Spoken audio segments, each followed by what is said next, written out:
ਸਤਿ ਸ਼੍ਰੀ ਅਕਾਲ ਸਟੂਡੈਂਟਸ, ਮੈਂ ਅੰਕੁਸ਼ ਗਿੱਲ ਸਵਾਗਤ ਕਰਦੀ ਹਾਂ ਤੁਹਾਡਾ ਸਾਰਿਆਂ ਦਾ learn with Ankush Gill channel ਤੇ ਹਾਂਜੀ ਅਸੀਂ ਪੀਐਸਟੇਟ ਐਗਜ਼ਾਮ ਦੀ ਤਿਆਰੀ ਕਰ ਰਹੇ ਹਾਂ ਜਿਹੜਾ ਕਿ ਦਸੰਬਰ 2024 ਚ ਹੋਣ ਵਾਲਾ। ਠੀਕ ਹੈ, ਤੁਹਾਨੂੰ ਮੈਂ ਜਿਹੜਾ concept of growth and development ਹੈ ਉਹ ਕਰਵਾ ਦਿੱਤਾ। ਸਟੇजेस ਆਫ ਡਿਵੈਲਪਮੈਂਟ ਤੱਕ ਅਸੀਂ ਕੰਪਲੀਟ ਕਰ ਚੁੱਕੇ ਹਾਂ। ਉਸ ਤੋਂ ਬਾਅਦ ਸਾਡੀਆਂ ਕੋਗਨੀਟਿਵ ਥਿਊਰੀਜ਼ ਜਿਹੜੀਆਂ ਨੇ ਉਹ ਸਟਾਰਟ ਹੋਣਗੀਆਂ। ठीक है, तो हुण कोगनीटिव थ्योरीज जड़ियां आपां करनियां और जो सब तो पहला जड़ी आपां थ्योरी करनी है वो करनी है मल्टीपल इंटैलीजेंसिस दी थ्योरी। ठीक है, बहुत ही आसान है। देखो भाई मैं तुहानू जड़ा ना ज्यादा चढ़मा चढ़नी मैं करवाना कि ये भी करवा दा वो भी करवा दा, मैं तुहानू टू द पॉइंट चीज़ां करवानियां ने जिहड़े कि एक्चुअली पेपर दे विच आउंदियां ते इन्हां दे विचों ही जिहड़ा है एग्जाम पूछा जाएगा, पेपर पूछा जाएगा। इस तो बाहर कुछ नहीं आंदा ते आपां फालतू दा कुछ भी मटीरियल नहीं करना कि साडा जिहड़ा दिमाग है वो की हो जाए पौच पौच हो जाए। ठीक है, मैं गारंटी दे रही हूँ कि जो मैं तुहानू करवाऊंगी उन्हां विचों ही पेपर जिहड़ा सैट होएगा। ठीक है, सो तो आपां ज्यादा चीज़ां नहीं करनियां कि आ भी थ्योरी कर ली, वो भी थ्योरी कर ली, ये कर लिया, वो कर लिया। असी पेपर नू पास करना है ना। अदरवाइज जिहड़ा इस टॉपिक्स दे अराउंड एजुकेट होने का जिहड़ा मौका है वो सानू बीएड दे विच भरपूर मिलिया है, एमएड दे विच भी मिलेगा, बाद चों भी मिलता रहेगा। फिलहाल दी घड़ी तुहाडा टारगेट की होना चाहिए है कि आपां इहनू सिर्फ पास करना है। ठीक है, इहनू क्वालीफाई करना है ਤੇ ਉਸੇ ਹੀ ਅਪਰੋਚ ਦੇ ਨਾਲ ਚੱਲਣਾ, ਸਮਾਰਟ ਅਪਰੋਚ ਦੇ ਨਾਲ ਚੱਲਣਾ। ਅਸੀਂ ਬੀਐਡ ਵਾਲੀ ਅਪਰੋਚ ਨਹੀਂ ਰੱਖਣੀ ਕਿ ਇਹ ਵੀ ਥਿਊਰੀ ਕਰ ਲਈ, ਉਹ ਵੀ ਕਰ ਲਿਆ, ਸਾਰਾ ਕੁਝ ਕਰ ਲਿਆ। ਠੀਕ ਹੈ, ਤੇ ਚਲੋ ਬਿਨਾਂ टाइम वेस्ट किते ਆਪਾਂ ਅੱਗੇ स्टार्ट ਕਰਦੇ ਹਾਂ। ਸਭ ਤੋਂ ਪਹਿਲਾਂ एक कोटेशन है की है, गार्डनर कहता है मेरा मनना है कि दुनिया विच वख-वख किस्मां दीयां समग्रियां प्रति जवाबदेह बनन लई दिमाग लखां सालां विच विकसित होया है। ठीक है, ये कौन कह रहा है? गार्डनर कह रहा है। असल दे विच उन्हें इंग्लिश दे विच कहा सी, I believe that the brain has evolved over million of years to responsive to different kinds of content in the world. दुनिया दे विच कंटेंट की है, डिफरेंट काइंड्स दा साडे कोल की हैगा है, जिहड़ा है विकसित होया है समग्रियां। समग्रियां की है साडे को डिफरेंट डिफरेंट तरीके दियां है। कंटेंट साडे को डिफरेंट तरीके दा कंटेंट दा मतलब की है कि हुण साडे को सिर्फ मैथ्स नहीं हैगा, सिर्फ साइंस नहीं हैगी, सिर्फ एस्ट्रो जिहड़ा है एस्ट्रोनॉमी दे कॉन्सैप्ट्स नहीं हैगे, सिर्फ अर्थ दे नाल रिलेटेड, नेचर दे नाल रिलेटेड कॉन्सैप्ट्स नहीं ने, कंटेंट नहीं ने, म्यूजिक भी है, डांस भी है, कल्चर भी है। ठीक है, होर भी बहुत सारिया चीज़ां ने। तो एक ही हो गया, समग्रियां हो गया। ਤੇ ਜਿਹੜਾ ਸਾਡਾ ਦਿਮਾਗ ਹੈ ਉਹ ਇਹ ਸਾਰੇ ਕੰਟੈਂਟਸ ਨੂੰ ਸਮਝਣ ਵਿੱਚ, ਠੀਕ ਹੈ, ਤੇ ਉਹ ਤੋਂ ਉਸ ਕੰਟੈਂਟ ਦੇ ਉੱਪਰ ਰਿਸਪੌਂਡ ਕਰਨ ਦੇ ਵਿੱਚ ਕੀ ਹੋ ਗਿਆ ਹੈ, ਵਿਕਸਿਤ ਹੋ ਗਿਆ ਹੈ over the million of years. ਠੀਕ ਹੈ, ਸਾਲਾਂ ਸਾਲ ਲੱਗ ਗਏ ਨੇ ਆਪਣੇ ਦਿਮਾਗ ਨੂੰ ਵਿਕਸਿਤ ਹੋਣ ਤੇ, ਸੋ ਦੈਟ ਕਿ ਉਸ ਦੁਨੀਆ 'ਚ ਜਿੰਨੀਆਂ ਵੀ ਸਮੱਗਰੀਆਂ ਹੈ, you just name the content ਤੇ ਕੀ ਹੋਏਗਾ, ਤੁਹਾਡਾ ਜਿਹੜਾ ਦਿਮਾਗ ਹੈ ਉਹਨੂੰ ਜਿਹੜਾ ਹੈ ਕੈਚ ਕਰ ਲੇਗਾ, ਸਮਝ ਲੇਗਾ, ਉਹਦੇ ਪ੍ਰਤੀ ਰਿਸਪੌਂਡ ਕਰ ਲੇਗਾ। ਠੀਕ ਹੈ, ਇਹ ਕਿਹਦਾ ਕਹਿਣਾ ਹੈ? ਗਾਰਡਨਰ ਦਾ ਕਹਿਣਾ ਹੈ। ਹੁਣ ਆਪਾਂ ਜਿਹੜੀ ਇਹਨੇ ਥਿਊਰੀ ਦਿੱਤੀ ਸੀ ਨਾ ਮਲਟੀਪਲ ਇੰਟੈਲੀਜੈਂਸਿਸ ਦੀ, ਐਕਚੁਅਲੀ ਜਿਹੜਾ ਗਾਰਡਨਰ ਹੈ ਉਹ ਆਪਣੀ ਇਸੇ ਥਿਊਰੀ ਦੇ ਵਾਸਤੇ ਜਿਹੜਾ ਹੈ ਜਾਣਿਆ ਜਾਂਦਾ। ਤਾਂ ਬੇਸਿਕਲੀ ਆਪਾਂ ਪਹਿਲੇ ਵੇਖ ਲੈਂਦੇ ਆ ਕਿ ਮਲਟੀਪਲ ਇੰਟੈਲੀਜੈਂਸਿਸ ਦੀ ਥਿਊਰੀ ਹੈ ਕੀ। So multiple intelligences is a theory first posited by Harvard developmental psychologist Howard Gardner. ਆ ਜਿਹੜਾ ਹਾਰਵਰਡ ਆ ਇਹ ਕੀ ਹੈਗਾ? ਯੂਨੀਵਰਸਿਟੀ ਹੈਗੀ ਆ। ਸੋ ਇਸ ਯੂਨੀਵਰਸਿਟੀ ਦੇ ਵਿੱਚ ਇੱਕ ਡਿਵੈਲਪਮੈਂਟਲ ਸਾਈਕੋਲੋਜਿਸਟ ਹੈਗਾ ਸੀ, ਉਹਦਾ ਨਾਮ ਕੀ ਸੀ? Howard, HOWARD, Howard Gardner. ਠੀਕ ਹੈ, ਉਹਨੇ ਕਦੋਂ ਦਿੱਤੀ ਸੀ? 1983 ਦੇ ਵਿੱਚ ਦਿੱਤੀ ਸੀ। ਹੁਣ ਉਹਨੇ ਇੱਕ ਕਿਤਾਬ ਲਿਖੀ ਸੀ ਆਪਣੀ। ਹੁਣ ਉਹਨੇ ਇੱਥੇ ਕਿਤਾਬ ਦਾ ਨਾਮ ਨਹੀਂ ਹੈ, ਮੈਂ ਤੁਹਾਨੂੰ ਦੱਸ ਦਿੰਦੀ ਆ। ਉਹਨੇ ਇੱਕ ਕਿਤਾਬ ਲਿਖੀ ਸੀ ਫਰੇਮਸ ਆਫ ਮਾਈਂਡ। ਠੀਕ ਹੈ, ਆ ਚੀਜ਼ ਤੁਸੀਂ ਯਾਦ ਰੱਖਣੀ ਆ। ਕਈ ਵਾਰੀ ਤੁਹਾਨੂੰ ਪੇਪਰ ਦੇ ਵਿੱਚ ਕੁਐਸਚਨ ਵੀ ਇਹੀ ਆਉਂਦਾ ਹੈ ਕਿ ਕਿਹੜੀ ਕਿਤਾਬ ਦੇ ਵਿੱਚ ਉਹਨੇ ਆਪਣੀ ਮਲਟੀਪਲ ਇੰਟੈਲੀਜੈਂਸ ਦੀ ਪਹਿਲੀ ਵਾਰੀ ਥਿਊਰੀ ਦਿੱਤੀ ਸੀ। ਤਾਂ 1983 ਦੇ ਵਿੱਚ ਉਹਨੇ ਇੱਕ ਕਿਤਾਬ ਲਿਖੀ ਫਰੇਮਸ ਆਫ ਮਾਈਂਡ, ਤੇ ਇਸ ਫਰੇਮਸ ਆਫ ਮਾਈਂਡ ਦੇ ਵਿੱਚ ਗਾਰਡਨਰ ਨੇ ਕਿਹਾ ਕਿ ਜਿਹੜਾ ਸਾਡਾ ਦਿਮਾਗ ਹੈ, ਜਿਹੜੀ ਸਾਡੀ ਬੁੱਧੀ ਹੈ, ਇੰਟੈਲੀਜੈਂਸ ਹੈ, ਉਹ ਇੱਕ ਪ੍ਰਕਾਰ ਦੀ ਨਹੀਂ ਹੈਗੀ।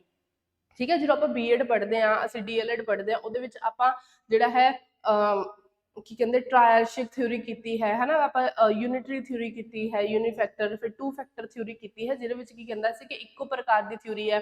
ਟੂ ਫੈਕਟਰ ਦੇ ਵਿੱਚ ਕਹਿੰਦਾ ਸੀ ਦੋ ਪ੍ਰਕਾਰ ਦੀਆਂ ਬੁੱਧੀਆਂ, ਟ੍ਰਾਇਲਸ਼ਿਕ ਫੈਕਟਰ ਦੇ ਵਿੱਚ ਕਹਿੰਦਾ ਹੈ ਕਿ ਤਿੰਨ ਪ੍ਰਕਾਰ ਦੀਆਂ ਥਿਊਰੀਜ਼ ਨੇ। ਠੀਕ ਹੈ, ਫਿਰ ਆਉਂਦੇ ਨੇ ਉੱਥੇ ਹੋਵਰਡ ਗਾਰਡਨਰ ਤੇ ਇਹ ਕਹਿੰਦੇ ਨੇ ਕਿ ਨਹੀਂ ਬਈ ਇੱਕ ਪ੍ਰਕਾਰ ਦੀ ਕੋਈ ਥਿਊਰੀ ਨਹੀਂ ਹੈਗੀ, ਸਾਡੇ ਕੋਲ ਮਲਟੀਪਲ ਬਹੁ ਬੁੱਧੀਆਂ ਦਾ ਸਿਧਾਂਤ ਜਿਹੜਾ ਇਹ ਲੈ ਕੇ ਆਉਂਦੇ। ਕਹਿੰਦੇ ਬਹੁ ਬੁੱਧੀਆਂ ਨੇ ਠੀਕ ਹੈ ਇਨਸਾਨ ਦੇ ਵਿੱਚ, ਤੇ इंसान दे जिहड़ा है अपनी कोई भी इहदा कंटेंट्स तो जिहड़ा रिस्पॉन्ड दिंदा है वो इन्ने बहुबुद्धि के आधार पे दिंदा है। So this theory suggests human intelligence can be differentiated into the following modalities। ठीक है, ਜਿਹੜੀਆਂ ਹੇਠ ਲਿਖੀਆਂ ਜਿੰਨੀਆਂ ਵੀ modalities ਹੈਗੀਆਂ ਉਹਨਾਂ ਦੇ ਵਿੱਚ ਜਿਹੜਾ ਹੈ ਸਾਡਾ ਮਨੁੱਖੀ ਬੁੱਧੀ ਹੈ ਉਹਨੂੰ ਆਪਾਂ ਵੰਡ ਸਕਦੇ ਆ। ਠੀਕ ਹੈ, ਤੇ ਕਿਹੜੀ ਕਿਹੜੀ ਹੈਗੀ ਸੀ, ਉਹ ਹੈਗੀ ਸੀ ਸਾਡੀ ਵਿਜ਼ੂਅਲ ਸਪੇਸ਼ੀਅਲ, ਵਰਬਲ ਲਿੰਗੁਇਸਟਿਕ, ਠੀਕ ਹੈ, musical rhythmic, logical mathematical, interpersonal, intrapersonal, naturalistic and bodily kinesthetic. ठीक है, ਇਹ ਕੀ ਹੈਗਾ ਹੈ ਜਿਹੜੀਆਂ ਗਾਰਡਨਰ ਨੇ ਥਿਊਰੀਜ਼ ਦਿੱਤੀਆਂ। ਹੁਣ ਇੱਥੇ ਤੁਸੀਂ ਇੱਕ ਚੀਜ਼ ਦਾ ਧਿਆਨ ਰੱਖਣਾ ਹੈ, ਠੀਕ ਹੈ, ਜਦੋਂ ਉਹਨੇ 1983 ਦੇ ਵਿੱਚ ਥਿਊਰੀ ਦਿੱਤੀ ਨਾ ਆਪਣੀ, ठीक है, उन्हें किन्नियां प्रकार दी थ्योरीज दे बारे गल कीती सी, इंटैलीजेंसिस दे बारे गल कीती सी, 6 प्रकार दियां इंटैलीजेंसिस दे बारे गल कीती सी। ठीक है, मल्टीपल इंटैलीजेंस एक सिद्धांत है जो पहली बार 1983 विच हार्वर्ड गार्डनर विकास मनोविज्ञानी हार्वर्ड गार्डनर द्वारा पेश किया गया सी। यह सिद्धांत सुझाव दिंदा है कि मनुखी बुद्धि नूं निम्नलिखित रूपां विच ਵੱਖ ਕੀਤਾ ਜਾ ਸਕਦਾ ਹੈ। ਉਹ ਕਿਹੜੀਆਂ ਹੈਗੀਆਂ ਨੇ ਇਹ ਮੈਂ ਤੁਹਾਨੂੰ ਦੱਸ ਹੀ ਦਿੱਤੀਆਂ ਸੀ ਪਿੱਛੇ ਹੁਣੇ। ਠੀਕ ਹੈ, ਤੇ ਉਹਨੇ 6 ਪ੍ਰਕਾਰ ਦੀਆਂ ਥਿਊਰੀਜ਼ ਦੇ ਬਾਰੇ ਗੱਲ ਕੀਤੀ ਸੀ। ਠੀਕ, ਉਸ ਤੋਂ ਬਾਅਦ ਜਿਹੜੀਆਂ ਹੈ ਦੋ ਫਿਰ ਹੋਰ ਉਹਨੇ ਜੋੜੀਆਂ ਸੀਗੀਆਂ, ਉਹਦੇ ਬਾਰੇ ਆਪਾਂ ਬਾਅਦ ਚ ਗੱਲ ਕਰਾਂਗੇ। ਤੇ ਜਦੋਂ ਆਪਾਂ ਐਨਸੀਈਆਰਟੀ ਦੇ ਬਾਰੇ ਅਸੀਂ ਗੱਲ ਕਰਦੇ ਆ ਨਾ, ਐਨਸੀਈਆਰਟੀ ਟੋਟਲ ਜਿਹੜੀਆਂ ਮਲਟੀਪਲ ਇੰਟੈਲੀਜੈਂਸਿਸ ਦੀਆਂ ਥਿਊਰੀਜ਼ ਨੇ ਉਹ ਲੈ ਕੇ ਚੱਲਦੀ ਹੈ ਕਿੰਨੀਆਂ 8। ठीक है, ਜਿਹੜੀਆਂ ਕਿ ਤੁਹਾਡੇ ਸਾਹਮਣੇ ਲਿਖੀਆਂ ਹੋਈਆਂ ਨੇ। ਇਹਨਾਂ ਚ ਨੈਚੁਰਲਿਸਟ ਹੈਗੀ ਆ, ਹਾਂ ਨੈਚੁਰਲਿਸਟ ਹੈਗੀ, ਐਗਜ਼ਿਸਟੈਂਸ਼ੀਅਲ ਨਹੀਂ ਹੈਗੀ। ਠੀਕ ਹੈ, ਐਨਸੀਈਆਰਟੀ 8 ਪ੍ਰਕਾਰ ਦੀ ਬੁੱਧੀ ਬਾਰੇ ਗੱਲ ਕਰਦੀ ਹੈ, ਉਹਨੂੰ ਹੀ ਮੰਨਦੀ ਹੈ, ਲੇਕਿਨ ਆਪਾਂ ਇੱਕ ਹੋਰ ਐਡ ਕਰਕੇ ਇਹਦੇ ਵਿੱਚ ਮਲਟੀਪਲ ਇੰਟੈਲੀਜੈਂਸਿਸ ਚ ਪੜ੍ਹਦੇ ਆ ਐਗਜ਼ਿਸਟੈਂਸ਼ੀਅਲ। ਠੀਕ ਹੈ, ਇੱਕ ਹੋਰ ਬਾਅਦ ਦੇ ਵਿੱਚ ਉਹਨੇ ਐਡ ਕਰ ਦਿੱਤੀ ਸੀਗੀ ਐਗਜ਼ਿਸਟੈਂਸ਼ੀਅਲ, ਲੇਕਿਨ ਅਸੀਂ ਮੋਟਾ ਜੋ ਮੰਨ ਕੇ ਚੱਲਦੇ ਆ 8 ਪ੍ਰਕਾਰ ਦੀਆਂ ਥਿਊਰੀਜ਼। ਅਸੀਂ ਦੇਖੋ ਐਨਸੀਈਆਰਟੀ ਨੂੰ ਬੇਸ ਮੰਨ ਕੇ ਚੱਲਣਾ ਹੈ ਜਦੋਂ ਪੇਪਰ ਦੀ ਤਿਆਰੀ करनी है। क्यों? क्योंकि उन्हें एनटीए ने पेपर पाना या फिर इधरों ते पीएसटेट का कौन पाता, यूनिवर्सिटी पा रही है अपनी जीएनडीयू है ना, वो भी कितों पाएगी एनसीईआरटी ਨੂੰ ही आधार मान के ही पाऊगी। ठीक है, पिछली बार तो जीएनडीयू ने लिता ही, इस बार मैंने कोई आइडिया नहीं है कौन लै रहा। चलो, तो हुण ये सारी बुद्धियां दा असीं की करांगे एक एक वारी ਅਸੀਂ ਇਹਨੂੰ ਇੰਟੈਲੀਜੈਂਸਿਸ ਨੂੰ ਦੇਖਦੇ ਹਾਂ। ਤਾਂ ਸਭ ਤੋਂ ਪਹਿਲਾਂ ਜਿਹੜੀ ਇਹਨੇ ਇੰਟੈਲੀਜੈਂਸ ਦੀ ਗੱਲ ਕੀਤੀ ਉਹ ਕਿਹੜੀ ਕੀਤੀ ਸੀ, ਲੌਜੀਕਲ ਮੈਥਮੈਟੀਕਲ ਇੰਟੈਲੀਜੈਂਸ। ਠੀਕ ਹੈ, ਸੋ ਲੌਜੀਕਲ ਗਣਿਤਿਕ ਬੁੱਧੀ ਤਰਕ ਨਾਲ ਸਮੱਸਿਆਵਾਂ ਦਾ ਵਿਸ਼ਲੇਸ਼ਣ ਕਰਨ ਅਤੇ ਅਮੂਰਤ ਸਮੱਸਿਆਵਾਂ ਨੂੰ ਹੱਲ ਕਰਨ ਦਾ ਯੋਗ ਹੋਣਾ ਹੀ ਕੀ ਹੈ, ਲੌਜੀਕਲ ਮੈਥਮੈਟੀਕਲ ਇੰਟੈਲੀਜੈਂਸ। ਠੀਕ ਹੈ, ਹੁਣ ਜਿਸ ਇਨਸਾਨ ਦੇ ਵਿੱਚ ਲੌਜੀਕਲ ਮੈਥਮੈਟੀਕਲ ਇੰਟੈਲੀਜੈਂਸ ਹੁੰਦੀ ਹੈ, ਅੱਛਾ ਇਹ ਸਮਝਾਉਣ ਤੋਂ ਪਹਿਲਾਂ ਨਾ ਮੈਨੂੰ ਇੱਕ ਛੋਟਾ ਜਿਹਾ ਕਨਸੈਪਟ ਤੁਹਾਨੂੰ ਸਮਝਾ ਲੈਣ ਦਿਓ। ਉਹ ਕਨਸੈਪਟ ਕੀ ਹੈ ਸਟੂਡੈਂਟਸ, ਇੱਕ ਚੀਜ਼ ਯਾਦ ਰੱਖਣੀ ਹੈ, ਜਦੋਂ ਆਪਾਂ ਠੀਕ ਹੈ ਇੱਕ ਮਨੁੱਖ ਦੇ ਬਾਰੇ ਅਸੀਂ ਗੱਲ ਕਰ ਰਹੇ ਹਾਂ, ਠੀਕ ਹੈ, ਜਦੋਂ ਅਸੀਂ ਮਲਟੀਪਲ ਇੰਟੈਲੀਜੈਂਸਿਸ ਦੇ ਬਾਰੇ ਗੱਲ ਕਰਦੇ ਹਾਂ ਤੇ ਇਹਦਾ ਮਤਲਬ ਇਹ ਨਹੀਂ ਹੈਗਾ ਕਿ ਅਸੀਂ ਕਹਿ ਰਹੇ ਹਾਂ ਕਿ ਉਸ ਇਨਸਾਨ ਦੇ ਵਿੱਚ ਸਿਰਫ ਲੌਜੀਕਲ ਮੈਥਮੈਟੀਕਲ ਇੰਟੈਲੀਜੈਂਸ ਹੀ ਹੋਏਗੀ ਜਾਂ ਇੱਕ ਪਾਰਟਿਕੂਲਰ ਇਨਸਾਨ ਦੇ ਵਿੱਚ ਵਰਬਲ ਲਿੰਗੁਇਸਟਿਕ ਇੰਟੈਲੀਜੈਂਸ ਹੀ ਹੋਏਗੀ, ਐਦਾਂ ਅਸੀਂ ਕਦੇ ਹੀ ਨਹੀਂ ਕਹਿ ਰਹੇ। ਹੁਣ ਆ ਜਿਹੜਾ ਦਿਮਾਗ ਹੈ ਨਾ, ਤੁਸੀਂ ਮੰਨ ਲਓ ਕੀ ਹੈਗਾ ਹੈ, ਇੱਕ ਪਰਸਨ ਦਾ ਹੈ, ਇੱਕ ਆਮ ਮਨੁੱਖ ਦਾ ਹੈ। ਹੁਣ ਉਹਦੇ ਵਿੱਚ ਕੀ ਹੈ, ਲੌਜੀਕਲ ਮੈਥਮੈਟੀਕਲ ਵੀ ਹੈ, ਉਹਦੇ ਵਿੱਚ ਵਰਬਲ ਵੀ ਹੈ, ਉਹਦੇ ਵਿੱਚ ਮਿਊਜ਼ੀਕਲ ਵੀ ਹੈ, ਉਹਦੇ ਵਿੱਚ ਕੀ ਕਹਿੰਦੇ ਨੇ ਕਾਈਨਸਥੈਟਿਕ ਵੀ ਹੈ, ਇੰਟਰਪਰਸਨਲ ਵੀ ਹੈ, ਇੰਟਰਾਪਰਸਨਲ ਵੀ ਹੈ, ਤੇ ਅਤੇ ਹੋਰ ਕਿਹੜੀ ਰਹਿ ਗਈ, ਵਿਜ਼ੂਅਲ ਵਾਲੀ ਰਹਿ ਗਈ। ਠੀਕ ਹੈ, ਉਹ ਵੀ ਹੈ ਐਟਸੈਟਰਾ ਜੋ ਵੀ ਬਚਿਆ ਹੋਏਗਾ। तो एक मनुख दे विच ये सारे प्रकार दियां इंटैलीजेंसिस हुंदियां ने, लेकिन उस परसन दी जिहड़ी परसनैलिटी है, ठीक है, वो किद्दां डिवेलप हुंदी है, उहदी शख्सियत किद्दां बनदी है, इन्हां दे विचों कोई भी एक इंटैलीजेंस दा जिहड़ा है आपां कहांगे वो रूप वो ज़्यादा उभर जांदा है।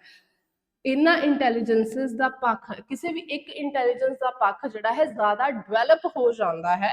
ठीक है, मान के चलो लॉजिकल वाला किसी दे विच ज़्यादा विकसित है तो उहदी सारी दी सारी परसनैलिटी किदे आले दुआले घूमेगी, यही लॉजिकल माइंड उहदा ज़्यादा चलेगा, क्योंकि उहदे विच ए वाली इंटैलीजेंस दा जिहड़ा माप है, जिहड़ी मात्रा है या असीं कहांगे उहदा पक्ष है वो ज़्यादा डिवेलप्ड है। ठीक है, हुण ਆਪਾਂ ਇਹ ਤੇ ਨਹੀਂ ਕਹਿ ਸਕਦੇ ਕਿ ਲੌਜੀਕਲ ਮੈਥਮੈਟੀਕਲ ਵਾਲਾ ਬੰਦਾ ਹੈ, ਮੈਥਸ ਜ਼ਿਆਦਾ ਵਧੀਆ ਕਰਦਾ ਹੈ, ਸਾਇੰਟਿਸਟ ਅੱਛਾ ਹੈ, ਜਾਂ ਉਹ ਮਿਊਜ਼ਿਕ ਨੂੰ ਸਮਝ ਨਹੀਂ ਪਾਉਂਦਾ। ਹੋ ਸਕਦਾ ਕਿ ਉਹ ਮਿਊਜ਼ਿਕ ਨੂੰ ਵੀ ਸਮਝ ਪਾਉਂਦਾ ਹੋਵੇ, ਥੋੜਾ ਬਹੁਤਾ ਮਿਊਜ਼ਿਕ ਤਾਂ ਇੰਜੋਏ ਕਰੇਗਾ। ਐ ਨਹੀਂ ਹੈ ਨਾ ਉਹਨੂੰ ਸੁਰ ਦਾ ਪਤਾ ਨਹੀਂ ਲੱਗ ਰਿਹਾ, ਉਹਨੂੰ ਸਾਊਂਡ ਦਾ ਪਤਾ ਨਹੀਂ ਲੱਗ ਰਿਹਾ, ਐਦਾਂ ਤਾਂ ਨਹੀਂ ਆ, ਉਹ ਗੁਨਗੁਨਾਉਂਦਾ ਨਹੀਂ ਆ, ਐਵੇਂ ਤਾਂ ਨਹੀਂ ਆ। ਠੀਕ ਹੈ, ਹੁਣ ਮੰਨ ਕੇ ਚੱਲੋ ਕਿ ਕੋਈ ਲੈਂਗੁਏਜ ਵਾਲਾ ਹੈ, ਠੀਕ ਹੈ, ਉਹਦਾ ਜਿਹੜਾ ਲੈਂਗੁਏਜ ਵਾਲਾ ਹਿੱਸਾ ਹੈ ਉਹ ਜ਼ਿਆਦਾ ਡਿਵੈਲਪ ਹੋ ਗਿਆ, ਲੇਕਿਨ ਇਹਦਾ ਇਹ ਕਤਈ ਮਤਲਬ ਨਹੀਂ ਹੈ ਕਿ ਉਹ ਬੇਸਿਕ ਕੈਲਕੂਲੇਸ਼ਨਸ ਨਹੀਂ ਕਰ ਸਕਦਾ। ਬਸ ਇਹ ਹੈ ਕਿ ਇਹ ਵਾਲਾ ਜਿਹੜਾ ਲੌਜੀਕਲ ਵਾਲਾ ਹੋਏਗਾ, ਮੈਥਮੈਟਿਕਲਸ ਵਾਲਾ ਹੋਏਗਾ, ਉਹ ਘੱਟ ਡਿਵੈਲਪ ਹੋਏਗਾ, ਵਰਬਲ ਵਾਲਾ ਜਿਹੜਾ ਹੈ ਉਹ ਜ਼ਿਆਦਾ ਡਿਵੈਲਪ ਹੈ। ਠੀਕ ਹੈ, ਇਹ ਚੀਜ਼ ਯਾਦ ਰੱਖਣੀ ਹੈ। ਇਹਦਾ ਮਤਲਬ ਇਹ ਨਹੀਂ ਹੈਗਾ ਕਿ ਬਾਕੀ ਜਿਹੜੀਆਂ ਇੰਟੈਲੀਜੈਂਸਿਸ ਹੈਗੀਆਂ ਹੈ ਉਸ ਪਰਸਨ ਦੇ ਵਿੱਚ ਮਿਸਿੰਗ ਨੇ, ਹੈਗੀਆਂ ਨਹੀਂ ਹੈ, ਉਹਨਾਂ ਦਾ ਜਿਹੜਾ ਦਰ ਹੋਏਗਾ ਉਹ ਘੱਟ ਹੋਏਗਾ, ਬਸ ਇਹ ਚੀਜ਼ ਯਾਦ ਰੱਖਣੀ ਹੈ। ਠੀਕ ਹੈ, ਉਹ ਲੈਸ ਡਿਵੈਲਪਡ ਹੋਣਗੇ, ਐਕੂਰੇਟ ਵਰਡ ਹੋਏਗਾ, ਲੈਸ ਡਿਵੈਲਪਡ ਹੋਣਗੀਆਂ, ਲੇਕਿਨ ਜਿਹੜੀ ਜ਼ਿਆਦਾ ਡਿਵੈਲਪਡ ਹੋ ਜਾਂਦੀ ਹੈ ਉਹਦੇ ਤੋਂ ਹੀ ਉਹਦੀ ਸ਼ਖਸੀਅਤ ਜਿਹੜੀ ਹੈ ਉਹ ਜਿਹੜੀ ਬਣ ਜਾਂਦੀ ਹੈ। ਠੀਕ ਹੈ, ਆਈ ਹੋਪ ਕਿ ਇਹ ਜਿਹੜਾ ਹੈ ਪੁਆਇੰਟ ਤੁਹਾਨੂੰ ਸਮਝ ਦੇ ਵਿੱਚ ਆਇਆ ਹੋਏਗਾ। तो कंफ्यूज नहीं होना कि एक बंदे दे विच आवली इंटैलीजेंस है, दूसरे बंदे दे विच आवली इंटैलीजेंस सारियां ने, लेकिन एक इंटैलीजेंस की हो गई ज़्यादा डिवेलप्ड हो गई तो ओदे ही आधार ते साडी परसनैलिटी भी उदां दी उभर के आई। ठीक है, ते हुण लॉजिकल मैथमैटिकल इंटैलीजेंस जिन्हां दे लोकां दे विच ज़्यादा डिवेलप्ड हुंदी है, पहले तो आपां समझदे लॉजिकल मैथमैटिकल इंटैलीजेंस हुंदी की है, ये ओ तर्क नाल समस्यावां दा विश्लेषण करन नूं ही असीं की कहने आ लॉजिकल गणितिक। ठीक है, अते अमूर्त समस्यावां, अमूर्त की हुंदा है, अमूर्त हुंदा है साडियां अबस्ट्रैक्ट जिन्नूं असीं देख नहीं सकदे। ठीक है, जिन्नूं असीं देख नहीं सकते। यदि मैं अगर बिल्कुल टिपिकल जी एग्जाम्पल दवा, सानू पता है 2 नंबर, यह सानू दिखता पाया है ना, 2 + 2 = 4, ये की हो गया साडा कंक्रीट हो गया, ये हो गया साडा मूर्त हो गया, ये तो सानू दिखता पाया कि हाँ 2 है 2 है, ये सानू समझ च आउंदा। ठीक है, सिंबल भी समझ च आउंदा, नंबर भी समझ च आउंदा, इहदी गिणती भी समझ च आउंदी। लेकिन हुण अगर मैं अमूर्त दी एग्जाम्पल दवा, xy = 2xy, ठीक है, इस तरीके का मान के चलो, आ जरूरी नहीं है कि आ सही होवे, बस मान के चलो कि मान लो कि xy = असी 2xy इदां दा कोई असी इक्वेशन बना लीती। हुण इत्थे x की है, इनू असी इमेजिन ही करना ना, इस नंबर नू असी की करना, इमेजिन करना, ते ये की हो गया साडा अमूर्त हो गया, अबस्ट्रैक्ट हो गया कि इनू असी देख नहीं सकते हैं। ठीक है, y भी की हो गया साडा अमूर्त हो गया, 2xy दी जिहड़ी भी वैल्यू आएगी वो की हो गई साडी अमूर्त हो गई। ओके जी, मतलब ये एब्सट्रैक्ट है, इनू जस्ट आप इमेजिन कर सकते हैं, इनू आप मतलब सामने नहीं देख सकते, सानू नहीं पता कि एक कितनी क्वांटिटी है कितनी नहीं, ऐसे जस्ट असी इमेजिन कर रहे हैं कि मान लो x की वैल्यू इन्नी है, x की वैल्यू a हो गई, y की वैल्यू b हो गई, एंड जड़ा उदा फॉर्मूला लगा के कुछ भी। ठीक है, और यदि होर एग्जांपल दवा तो साइन थीटा है ना, साइन थीटा की वैल्यू की हैगी है भाई 45 डिग्री। हुण व्हाट इज साइन थीटा इत्थे, ठीक है, उहदा कुछ भी एंगल बना के आपां कुछ भी करांगे ना, उहनूं भी आपां मान के चलना। सो ये जिहड़ियां कॉन्सैप्ट्स हुंदियां ਉਹ ਕੀ ਹੁੰਦੇ ਹੈ ਸਾਡੇ ਅਮੂਰਤ ਹੁੰਦੇ ਨੇ, ਇਹ ਚੀਜ਼ ਯਾਦ ਹੋ ਗਈ। ਹੁਣ ਜਿਹੜੇ ਲੋਕਾਂ ਦਾ ਲੌਜੀਕਲ ਮੈਥਮੈਟੀਕਲ ਇੰਟੈਲੀਜੈਂਸ ਜ਼ਿਆਦਾ ਹੋਏਗੀ ਉਹ ਕੀ ਹੋਣਗੇ, ਇਹੋ ਜਿਹੇ ਤਰਕ ਲਗਾਉਣ ਦੇ ਵਿੱਚ ਉਹ ਬਹੁਤ ਤੇਜ਼ ਹੁੰਦੇ ਆ। ਠੀਕ ਹੈ, ਨੰਬਰਸ ਦੇ ਨਾਲ ਖੇਡਣ ਦੇ ਵਿੱਚ ਉਹ ਬਹੁਤ ਤੇਜ਼ ਹੁੰਦੇ ਆ, ਇਮੈਜਿਨਰੀ ਨੰਬਰਸ ਉਹਨਾਂ ਨੂੰ ਜਿਹੜੇ ਹੈ ਪਤਾ ਚੱਲ ਜਾਂਦੇ ਆ, ਇਮੈਜਿਨਰੀ ਜਿਹੜੀਆਂ ਲਾਈਨਸ ਹੁੰਦੀਆਂ ਨੇ, ਠੀਕ ਹੈ, ਉਹ ਪਤਾ ਇਹਨਾਂ ਨੂੰ ਲੱਗ ਜਾਂਦੀਆਂ ਹੈ, ਉੱਤੇ ਇਹ ਜ਼ਿਆਦਾ ਅੱਛਾ ਕੰਮ ਕਰਦੇ ਨੇ। फिर नंबर स्मार्ट होंगे ਇਹੋ ਜਿਹੇ ਲੋਕੀ ਜਿਹੜੇ कैलकुलेशनस ਇਹਨਾਂ ਦੀਆਂ बहुत ਵਧੀਆ ਹੁੰਦੀਆਂ ਨੇ। ठीक है, फिर कैलकुलेशनस हो गई, मैथ्स ਦੇ ਵਿੱਚ बहुत अच्छे ਹੋਣਗੇ, कंप्यूटर्स ਦੇ ਵਿੱਚ बहुत अच्छे ਹੋਣਗੇ। कंप्यूटर्स ਦੇ ਵਿੱਚ ਕੀ ਹੁੰਦਾ, ਕੋਡਿੰਗ ਹੁੰਦੀ ਨਾ, ਇੱਕ ਤੇ ਹੁੰਦਾ ਕੰਪਿਊਟਰ ਕਿ ਆਪਾਂ ਸਿਰਫ ਉਹਦੀ ਐਪਲੀਕੇਸ਼ਨ ਕਰ ਰਹੇ ਹਾਂ ਕਿ MS ਆਫਿਸ ਕਰ ਲਿੱਤਾ, ਪ੍ਰੈਜੈਂਟੇਸ਼ਨ ਬਣਾਉਣੀ ਸਿੱਖ ਲਿੱਤੀ ਹਨ, ਇੱਕ ਤਾਂ ਇਹ ਵਾ। ਇੱਕ ਹੈ ਉਹਦਾ ਅੰਦਰਲਾ ਪਾਰਟ ਜਿਹੜਾ ਸੌਫਟਵੇਅਰ ਇੰਜੀਨੀਅਰਸ ਜਿਹੜੇ ਹੁੰਦੇ, ਜਿਹੜੇ ਕੋਡਿੰਗ ਕਰਦੇ ਆ, ਕੋਡ ਬਣਾਉਂਦੇ ਆ, ਵੈਬਸਾਈਟਸ ਦੇ ਅੰਦਰ ਦਾ ਜਿਹੜਾ ਕੰਮ ਹੁੰਦਾ है ना, C++ लैंग्वेज ਜਿਹੜੀ ਸਿੱਖਦੇ ਆ, ਉਹ ਬੇਸਿਕਲੀ ਇਹੋ ਜਿਹੇ ਹੀ ਲੋਕੀ ਹੁੰਦੇ ਆ ਜਿਨ੍ਹਾਂ ਦਾ ਲੌਜੀਕਲ ਮਾਈਂਡ ਜਿਹੜਾ ਹੈ ਜ਼ਿਆਦਾ ਕੰਮ ਕਰਦਾ ਹੈ। ਜਿੰਨੇ ਤੁਹਾਡੇ ਮੈਥਸ ਦੇ ਟੀਚਰ ਆ, ਠੀਕ ਹੈ, ਅੱਛੇ ਤਰੀਕੇ ਨਾਲ ਕੈਲਕੂਲੇਸ਼ਨਸ ਕਰ ਸਕਦੇ ਆ, ਉਹ ਸਾਰੇ ਇਹ ਵਾਲੀ ਉਹਨਾਂ ਦੇ ਵਿੱਚ ਕੀ ਹੁੰਦੀ ਹੈ, ਇੰਟੈਲੀਜੈਂਸ ਹੁੰਦੀ। ਤੇ ਆਪਣੇ ਆਪਣੇ ਮਾਸਟਰਾਂ ਨੂੰ ਜਾ ਕੇ ਕਹੋ ਕਿ ਤੁਹਾਡੇ ਵਿੱਚ ਲੌਜੀਕਲ ਮੈਥਮੈਟੀਕਲ ਇੰਟੈਲੀਜੈਂਸ ਜ਼ਿਆਦਾ ਹੈ। ਠੀਕ ਹੈ, ਕੈਲਕੂਲੇਸ਼ਨਸ 'ਚ ਵਧੀਆ ਹੋ ਗਏ, ਇਹ ਮੈਂ ਤੁਹਾਨੂੰ ਦੱਸਦਾ। ਹੁਣ ਇਹਨਾਂ ਦੇ ਜਿਹੜੇ ਕਰੀਅਰਸ ਹੁੰਦੇ ਆ, ਠੀਕ ਹੈ, ਇਹਨਾਂ ਚੋਂ ਕਿਹੜੇ ਕਿਹੜੇ ਕਰੀਅਰਸ ਨਿਕਲਦੇ ਆ, ਇੱਕ ਤਾਂ ਮੈਂ ਤੁਹਾਨੂੰ ਦੱਸ ਹੀ ਦਿੱਤਾ, ਮੈਥਮੈਟੀਸ਼ੀਅਨਸ ਹੁੰਦੇ ਆ, ਇਹ ਬਹੁਤ ਤਗੜੇ, ਠੀਕ ਹੈ। ਹੋਰ ਕੀ ਹੁੰਦੇ ਆ, ਇਹ ਸਾਇੰਟਿਸਟ ਹੁੰਦੇ ਆ। ਹੁਣ ਜੋ ਸਾਇੰਟਿਸਟ ਬਣਨ ਵਾਸਤੇ ਵੀ ਉਹ ਬਹੁਤ ਸਾਰੇ ਨੂਮੈਰੀਕਲਸ ਹੈ ਨਾ, ਅਨਸੀਨ ਡੇਟਾ ਤੇ ਕੰਮ ਕਰਦੇ, ਇਮੈਜਿਨਰੀ ਨੰਬਰਸ ਤੇ ਕੰਮ ਕਰਦੇ, ਉਹ ਕੌਣ ਕੰਮ ਕਰਦੇ, ਸਾਇੰਟਿਸਟ ਹੀ ਕਰਦੇ ਆ, ਠੀਕ ਹੈ। ਸੋ ਇਹ ਸਾਇੰਟਿਸਟ ਹੁੰਦੇ ਆ। ਕੰਪਿਊਟਰ ਕੋਡ ਹੁੰਦੇ ਆ, ਕੋਡਰਸ, ਸੌਫਟਵੇਅਰ ਇੰਜੀਨੀਅਰਸ, ठीक है, ये हो गए अपने। फिर उस तो बाद की कहते कोडर्स हो गए, कोडिंग करने वाले जिन्ने भी है गया, ठीक है। अकाउंटेंट्स हो गए, अकाउंटेंट्स, सीए, अकाउंट्स ਦੇ ਨਾਲ ਜਿੰਨਾ ਵੀ ਜਿਹੜਾ ਆ ਤੁਹਾਡਾ ਬੀਕਾਮ ਕਰਨ ਵਾਲੇ ਜਿਹੜੇ ਹੁੰਦੇ, ਫਾਈਨੈਂਸ ਦੇ ਨਾਲ ਰਿਲੇਟਡ, ਬੈਂਕਿੰਗ ਵਾਲੇ ਜਿਹੜੇ ਹੋ ਗਏ, ਕਿਉਂਕਿ ਇਹਨਾਂ ਦਾ ਕੰਮ ਕੀ ਹੈ, ਸਾਰਾ ਨੰਬਰਸ ਦੇ ਨਾਲ ਹੈ ਨਾ, ਲੌਜਿਕ ਦੇ ਨਾਲ ਹੈ। ਸੋ ਇਹ ਕੀ ਹੋ ਗਏ ਇਹਨਾਂ ਦੇ ਕਰੀਅਰ, ਜਿਹੜੇ ਰਿਲੇਟਡ ਕਰੀਅਰਸ ਹੋ ਗਏ। ਸੋ ਆਈ ਤੁਹਾਡੇ ਸਾਰੇ ਮੈਥਸ ਟੀਚਰਸ, ਠੀਕ ਹੈ, ਉਹ ਹੋ ਗਏ। ਅਗਰ ਤੁਸੀਂ ਵੀ ਨੰਬਰ ਦੇ ਵਿੱਚ, ਕੈਲਕੂਲੇਸ਼ਨਸ ਦੇ ਵਿੱਚ ਅੱਛੇ ਹੋ, that means logical mathematical intelligence ਤੁਹਾਡੇ ਵਿੱਚ ਕੀ ਹੈ, ਜ਼ਿਆਦਾ ਹੈ। ਆਈ ਹੋਪ ਕਿ ਤੁਹਾਡੇ ਇਹ ਪੱਲੇ ਪੈ ਗਈ ਹੋਏਗੀ ਗੱਲ। ਨੈਕਸਟ ਕਰਦੇ ਹਾਂ ਆਪਾਂ ਵਰਬਲ ਲਿੰਗੁਇਸਟਿਕ ਇੰਟੈਲੀਜੈਂਟ। ਹੁਣ ਵਰਬਲ ਤੋਂ ਹੀ ਸਾਨੂੰ ਪਤਾ ਲੱਗ ਜਾਣਾ ਚਾਹੀਦਾ ਕਿ ਆਪਾਂ ਕਿਹਦੀ ਗੱਲ ਕਰਦੇ ਪਏ ਆ, ਬਈ ਵਰਡਸ ਦੀ ਗੱਲ ਕਰਦੇ ਪਏ ਆ। ਲਿੰਗੁਇਸਟਿਕ ਤੋਂ ਪਤਾ ਲੱਗ ਜਾਣਾ ਚਾਹੀਦਾ ਹੈ ਅਸੀਂ ਭਾਸ਼ਾ ਦੀ ਗੱਲ ਕਰਦੇ ਪਏ ਆ, ਲੈਂਗੁਏਜ ਦੀ ਗੱਲ ਕਰਦੇ ਪਏ ਆ। ਹੁਣ ਇਹਦਾ ਕੀ ਹੈ, ਵਰਬਲ ਲਿੰਗੁਇਸਟਿਕ ਇੰਟੈਲੀਜੈਂਸ ਦਾ being capable of learning new languages and understanding how to use language to achieve goals, ਠੀਕ ਹੈ। ਇਹੋ ਜਿਹੇ ਹੁਣ ਜਿਹੜੇ ਲੋਕੀ ਹੁੰਦੇ ਹੈ, ਇਹਨਾਂ ਦੇ ਵਿੱਚ ਜਿਹੜੀ ਹੈ ਭਾਸ਼ਾ ਨੂੰ ਸਮਝਣ ਅਤੇ ਭਾਸ਼ਾ ਦੀ ਵਰਤੋਂ ਕਰਨ ਦੇ ਵਿੱਚ ਇਹ ਬਹੁਤ ਹੀ ਮਾਹਿਰ ਹੁੰਦੇ ਨੇ। ਜਿੰਨੇ ਤੁਹਾਡੇ ਪੋਇਟਸ ਹੈ ਹਨਾ, ਆਪਾਂ ਮਤਲਬ ਕਿ ਮੰਨ ਕੇ ਚਲੋ ਕੋਈ ਕਹਿਣਾ ਹੈ ਕਿ ਯਾਰ ਉਹ ਬੜਾ ਸੋਹਣਾ ਹੈ, ਠੀਕ ਹੈ, ਤੇ ਇਹੀ ਜੇ ਅਗਰ ਕਿਸੇ ਕਵੀ ਨੇ ਕਹਿਣਾ ਹੋਏ ਹਨਾ, ਤਾਂ ਉਹਦੇ ਸਿਰਫ ਸੋਨ ਪੁਣੇ ਤੇ ਹੀ ਇੰਨੀ ਵੱਡੀ ਕਿਤਾਬ ਲਿਖ ਦੇਣਗੇ, ਇੰਨੀ ਵੱਡੀ ਪੋਇਮ ਲਿਖ ਦੇਣਗੇ ਕਿ ਉਹਦੀਆਂ ਅੱਖਾਂ ਬਦਾਮੀ ਰੰਗੀਆਂ, ਪਤਾ ਨਹੀਂ ਕੀ ਕੁਛ ਹਨਾ, ਉਹਦੇ ਗਾਲ ਸੇਬਾਂ ਵਰਗੇ, ਆਈ ਡੋਂਟ ਨੋ, ਠੀਕ ਹੈ, I'm not that developed in verbal linguistic. So ਇਸ ਤਰੀਕੇ ਨਾਲ ਕੁਛ ਉਹ ਕਹਿ ਦੇਣਗੇ। ਸੋ ਕਿਉਂ? ਕਿਉਂਕਿ ਉਹ ਵਰਡਸ ਦੇ ਨਾਲ ਖੇਡਣ ਦੇ ਵਿੱਚ ਬਹੁਤ ਅੱਛੇ ਹੁੰਦੇ ਨੇ, ਠੀਕ ਹੈ। ਨਵੀਆਂ ਭਾਸ਼ਾਵਾਂ ਸਿੱਖਣ ਦੇ ਵਿੱਚ ਉਹ ਬਹੁਤ ਹੀ ਅੱਛੇ ਹੁੰਦੇ ਆ। ਇਹੋ ਜਿਹੇ ਲੋਕੀ ਅਕਸਰ ਜਿਹੜੇ ਬਹੁਭਾਸ਼ੀ ਹੁੰਦੇ ਆ, ਠੀਕ ਹੈ। ਤੁਹਾਨੂੰ ਪਤਾ ਆਈ ਥਿੰਕ ਜੋ ਆਪਣਾ ਇੱਕ ਕ੍ਰਿਕਟਰ ਹੈਗੇ ਸੀ ਪੰਜਾਬੀ ਦੇ, ਉਹ ਪੰਜਾਬ ਦੇ ਹੀ ਕ੍ਰਿਕਟਰ ਵੀ ਸੀ, ਹੁਣ ਉਹ ਕੀ ਕਹਿੰਦੇ ਐਮਐਲਏ ਵਗੈਰਾ ਦੀ ਪੋਸਟ ਵੀ ਹੈ, ਕਪਿਲ ਵਿਦ, ਉਹ ਕਪਿਲ ਦਾ ਜਿਹੜਾ ਸ਼ੋਅ ਆਉਂਦਾ ਉਹਦੇ 'ਚ ਜੱਜ ਬਣ ਕੇ ਆਉਂਦੇ ਸੀ, ਨਵਜੋਤ ਸਿੰਘ ਸਿੱਧੂ, ਠੀਕ ਹੈ। ਦੈਟ ਪਰਸਨ ਆਈ ਥਿੰਕ ਉਹ ਬਹੁਭਾਸ਼ੀ ਹੈ। ਕਦੀ ਉਹਨੂੰ ਸੁਣਿਓ, ਕਿੱਦਾਂ ਉਹ ਸ਼ੇਰ ਮਾਰ ਦਿੰਦਾ, ਹਰ ਇੱਕ ਗੱਲ ਤੇ ਕੋਈ ਨਾ ਕੋਈ ਸ਼ੇਰ ਮਾਰ ਦਿੰਦਾ, ਕਪਲੇਟ ਦੱਸ ਦਿੰਦਾ, ਠੀਕ ਹੈ। ਭਾਸ਼ਾ ਦੀ ਵਰਤੋਂ ਕਰਨ ਦੇ ਵਿੱਚ ਉਹ ਕਿੰਨਾ ਵਧੀਆ ਹੈ। ਸੋ ਉਹਨੂੰ ਆਈ ਥਿੰਕ ਮਤਲਬ 4-5 ਲੈਂਗੁਏजेस ਤੋਂ ਜ਼ਿਆਦਾ ਹੀ ਆਉਂਦੀਆਂ, ਆਈ ਥਿੰਕ ਉਹਨੂੰ ਕੋਈ 12-13 ਲੈਂਗੁਏजेस ਦਾ ਉਹਨੂੰ ਗਿਆਨ ਹੈਗਾ। ਕਿਉਂ? ਕਿਉਂਕਿ ਉਹ ਕੀ ਹੈ, ਬੰਦਾ ਵਰਬਲ ਲਿੰਗੁਇਸਟਿਕ ਇੰਟੈਲੀਜੈਂਸ ਦੇ ਵਿੱਚ ਵਧੀਆ ਹੈ, ਬੋਲਦਾ ਬਹੁਤ ਅੱਛਾ ਹੈ, ਬੁਲਾਰਾ ਬਹੁਤ ਅੱਛਾ ਹੈ। ਹੁਣ ਉਹ ਬੁਲਾਰਾ ਕਿੰਨਾ ਇਫੈਕਟਿਵ ਹੋ ਸਕਦਾ ਹੈ, ਦੈਟ ਡਿਪੈਂਡਸ ਔਨ ਯੂ। ਤੁਹਾਨੂੰ ਅਗਰ ਉਹਦੀਆਂ ਗੱਲਾਂ ਅੱਛੀਆਂ ਲੱਗਦੀਆਂ ਨਾ, ਦੈਨ ਇਫੈਕਟਿਵ ਹੈ, ਠੀਕ ਹੈ। ਜਿੰਨੇ ਵੀ ਸਾਡੇ ਪੋਲੀਟੀਸ਼ੀਅਨਸ ਨੇ ਹਨਾ, 1 ਘੰਟੇ ਦਾ ਉਹ ਭਾਸ਼ਣ ਦੇ ਸਕਦੇ, 2-2 ਘੰਟੇ ਬੋਲੀ ਜਾਣਗੇ। ਕਿਉਂ? ਕਿਉਂਕਿ ਸ਼ਬਦਾਂ ਦੀ ਵਰਤੋਂ ਕਿੱਦਾਂ ਕਰਨੀ ਹੈ, ਠੀਕ ਹੈ, ਸ਼ਬਦਾਂ ਦੇ ਜਾਲ ਦੇ ਵਿੱਚ ਸਾਹਮਣੇ ਵਾਲੇ ਨੂੰ ਕਿੱਦਾਂ ਫਸਾਉਣਾ ਹੈ, ਠੀਕ ਹੈ, ਉਹ ਕੌਣ ਜਾਣਦਾ ਹੈ? ਇਹ ਵਾਲੇ ਜਿਹੜੇ ਬੰਦੇ ਜਾਣਦੇ ਆ, ਠੀਕ ਹੈ। ਬਹੁਭਾਸ਼ੀ ਹੁੰਦੇ ਨੇ, ਅਕਸਰ 2 ਤੋਂ ਜ਼ਿਆਦਾ ਭਾਸ਼ਾਵਾਂ ਇਹਨਾਂ ਨੂੰ ਆਉਂਦੀਆਂ ਨੇ, ਠੀਕ ਹੈ।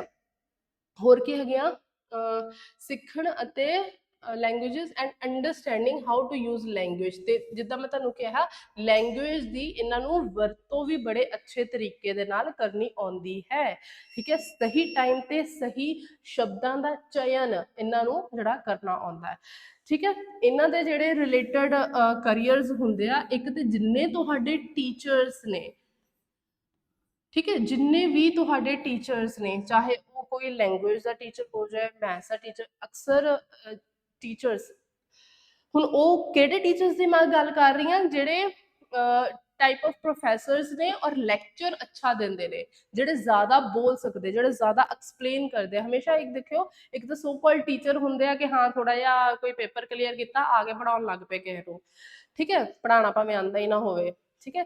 ਟੀਚਰ ਬਣਨਾ ਇਜ਼ ਐਨ ਆਰਟ। हर कोई टीचर भी वधिया नहीं होंदा, ठीक है, एक चीज याद रखनी है। सो एक्चुअल टीचर्स की मैं गल करती पई, ਜਿਹੜੇ एक्चुअल टीचर्स ने they can explain well, concept ਨੂੰ अच्छे तरीके ਦੇ ਨਾਲ एक्सप्लेन करना, ਬੱਚੇ ਨੂੰ ਸਾਹਮਣੇ ਵਾਲੇ ਸਟੂਡੈਂਟ ਨੂੰ अच्छे तरीके ਦੇ ਨਾਲ ਸਮਝਾ ਦੇਣਾ, ਉਹਨੂੰ ਕਨਸੈਪਟ ਨੂੰ ਕਨਵੇ ਕਰ ਦੇਣਾ, ਠੀਕ ਹੈ, make other people understand things, ਠੀਕ ਹੈ, ਉਹਨੂੰ ਆਪਾਂ ਕਹਿ ਸਕਦੇ ਕਿ ਉਹ ਟੀਚਰ ਹੈ। ਹਰ ਕੋਈ ਟੀਚਰ ਨਹੀਂ ਹੈ।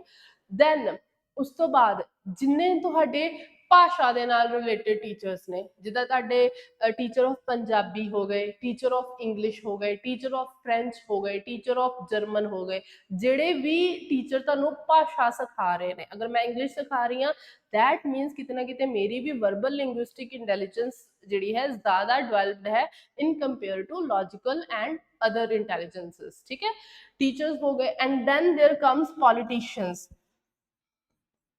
ठीक है, पॉलिटिशियंस ਉਹ ਵਾਲੇ ਪੋਲੀਟੀਸ਼ੀਅਨਸ ਜਿਹੜੇ ਭਾਸ਼ਣ ਬਹੁਤ ਵਧੀਆ ਦੇ ਸਕਦੇ। ਦੇਖੋ ਪੋਲੀਟੀਸ਼ੀਅਨਸ ਵੀ ਤੁਹਾਨੂੰ ਤਰ੍ਹਾਂ ਤਰ੍ਹਾਂ ਦੇ ਮਿਲ ਜਾਣਗੇ। ਇੱਕ ਪੋਲੀਟੀਸ਼ੀਅਨ ਹੈ ਕੁਛ ਆ ਕੇ ਬੋਲੇਗਾ ਸਕੈਂਡਲ ਹੋ ਜਾਏਗਾ, ਇੱਕ ਪੋਲੀਟੀਸ਼ੀਅਨ ਹੈ ਕੁਛ ਆ ਕੇ ਬੋਲੇਗਾ ਵਾਹ ਵਾਹੀ ਹੋਣ ਲੱਗ ਪਏਗੀ, ਕਿਉਂ? ਕਿਉਂਕਿ ਉਹ ਬੋਲਿਆ ਬਹੁਤ ਵਧੀਆ। ਸੋ ਮੈਂ ਉਸ ਪੋਲੀਟੀਸ਼ੀਅਨਸ ਦੀ ਗੱਲ ਕਰ ਰਹੀ ਹਾਂ ਜਿਹੜੇ ਕਿ ਤੁਹਾਨੂੰ ਆਪਣੇ ਮਾਇਆ ਜਾਲ ਦੇ ਵਿੱਚ, ਆਪਣੇ ਸ਼ਬਦਾਂ ਦੇ ਮਾਇਆ ਜਾਲ ਦੇ ਵਿੱਚ ਫਸਾ ਲੈਂਦੇ ਨੇ, ਠੀਕ ਹੈ, ਉਹ ਹੋ ਗਏ। ਫਿਰ ਉਸ ਤੋਂ ਬਾਅਦ ਕੌਣ ਹੋ ਸਕਦੇ ਨੇ? ਟੀਚਰਸ ਹੋ ਗਏ, ਪੋਲੀਟੀਸ਼ੀਅਨਸ ਹੋ ਗਏ, फिर तुहाडे पब्लिक स्पीकर्स जिन्ने भी आ, मोटिवेटर स्पीकर्स ਜਿਹੜੇ ਹੁੰਦੇ ਆ, ਠੀਕ ਹੈ, ਕਦੀ ਦੇਖਿਆ ਨਾ ਤੁਸੀਂ ਕਿ ਆਪਾਂ ਪਬਲਿਕ ਸਪੀਕਰਸ ਨੂੰ ਸੁਣਦੇ ਆ, ਮੋਟੀਵੇਟਡ ਸਪੀਕਰਸ ਨੂੰ ਸੁਣਦੇ ਆ, ਉਹ ਮੋਟੀਵੇਸ਼ਨ ਦੇਣਗੇ, ਸਾਨੂੰ ਇੰਨੀ ਮੋਟੀਵੇਸ਼ਨ ਆ ਜਾਂਦੀ ਕਿ ਹਾਂ ਯਾਰ ਅੱਜ ਤੇ ਅਸੀਂ ਮਤਲਬ ਆਈਐਸ ਵਾਈਐਸ ਬਣ ਕੇ ਰਵਾਂਗੇ, ਲੇਕਿਨ ਫਿਰ 2 ਦਿਨ ਬਾਅਦ ਉਹ ਸਾਰੀ ਮੋਟੀਵੇਸ਼ਨ ਕੀ ਹੁੰਦੀ, ਫੁੱਸ ਹੋ ਜਾਂਦੀ ਆ। ਸੋ ਪਬਲਿਕ ਸਪੀਕਰਸ ਜਿਹੜੇ ਬੋਲਣ ਦੇ ਵਿੱਚ ਬਹੁਤ ਅੱਛੇ ਨੇ, ਉਹ ਵੀ ਉਹਨਾਂ ਦੇ ਵਿੱਚ ਵੀ ਕਿਹੜੀ ਇੰਟੈਲੀਜੈਂਸ ਪਾਈ ਜਾਂਦੀ ਹੈ? ਇਹ ਵਾਲੀ ਇੰਟੈਲੀਜੈਂਸ ਪਾਈ ਜਾਂਦੀ ਹੈ, ਵਰਬਲ ਲਿੰਗੁਇਸਟਿਕ। ਫਿਰ ਹੋਰ ਕੀ ਹੋ ਗਏ ਤੁਹਾਡੇ? ਪੋਇਟਸ ਹੋ ਗਏ, ਠੀਕ ਹੈ, ਰਾਈਟਰਸ ਲਿਖਣ ਵਾਲੇ ਜਿੰਨੇ ਹੈ। ਫਿਰ ਨਿਊਜ਼ ਐਡੀਟਰਸ ਜਿਹੜੇ ਹੁੰਦੇ ਆ, ਨਿਊਜ਼ ਐਡੀਟਰਸ ਹੋ ਗਏ, ਨਿਊਜ਼ ਐਂਕਰਸ ਹੋ ਗਏ, ਠੀਕ ਹੈ, ਨਿਊਜ਼ ਦੇ ਵਿੱਚ ਉਹ ਤੁਸੀਂ ਦੇਖੋਗੇ ਕਿ 5 ਮਿੰਟ ਦੀ ਨਿਊਜ਼ ਹੁੰਦੀ ਆ, ਕੀ ਦੱਸਣਾ ਹੁੰਦਾ ਕਿ ਕਿਤੇ ਅੱਗ ਲੱਗ ਗਈ, है ना, ਉਹ ਉਸੇ चीज ਨੂੰ पूरा दिन जड़ा है बोली जाएंगे, वहां पे आग लग गई, इतने लोग वहां पे घायल हो गए, वहां पे ये आया वो आया, पता नहीं पूरा दिन जड़ा है ਉਹਦੇ ਚ ਬਿਤਾ ਦੇਣਗੇ ਉਹੀ ਇੱਕ ਬਾਈਟ ਤੇ ਹੀ, है ना। सो ਉਹ ਵੀ ਕੀ ਹੈ? ਬੋਲਣ ਦੇ ਵਿੱਚ ਬਹੁਤ ਅੱਛੇ ਨੇ, ਠੀਕ ਹੈ। ਜਿੰਨੇ ਵੀ ਤੁਹਾਡੇ ਡਿਬੇਟ ਕਰਨ ਵਾਲੇ ਹੁੰਦੇ ਨੇ, ਡਿਬੇਟਰਸ, ਠੀਕ ਹੈ, ਉਹ ਸਾਰੇ ਦੇ ਸਾਰੇ ਕਿਹਦੇ ਵਿੱਚ ਆਣਗੇ? ਇਹ ਚ ਵਰਬਲ ਲਿੰਗੁਇਸਟਿਕ ਇੰਟੈਲੀਜੈਂਸ, ਭਾਸ਼ਾ ਦੀ ਜਿਹੜੀ ਅੱਛੇ ਤਰੀਕੇ ਦੇ ਨਾਲ ਵਰਤੋਂ ਕਰਦੇ ਆ, ਠੀਕ ਹੈ।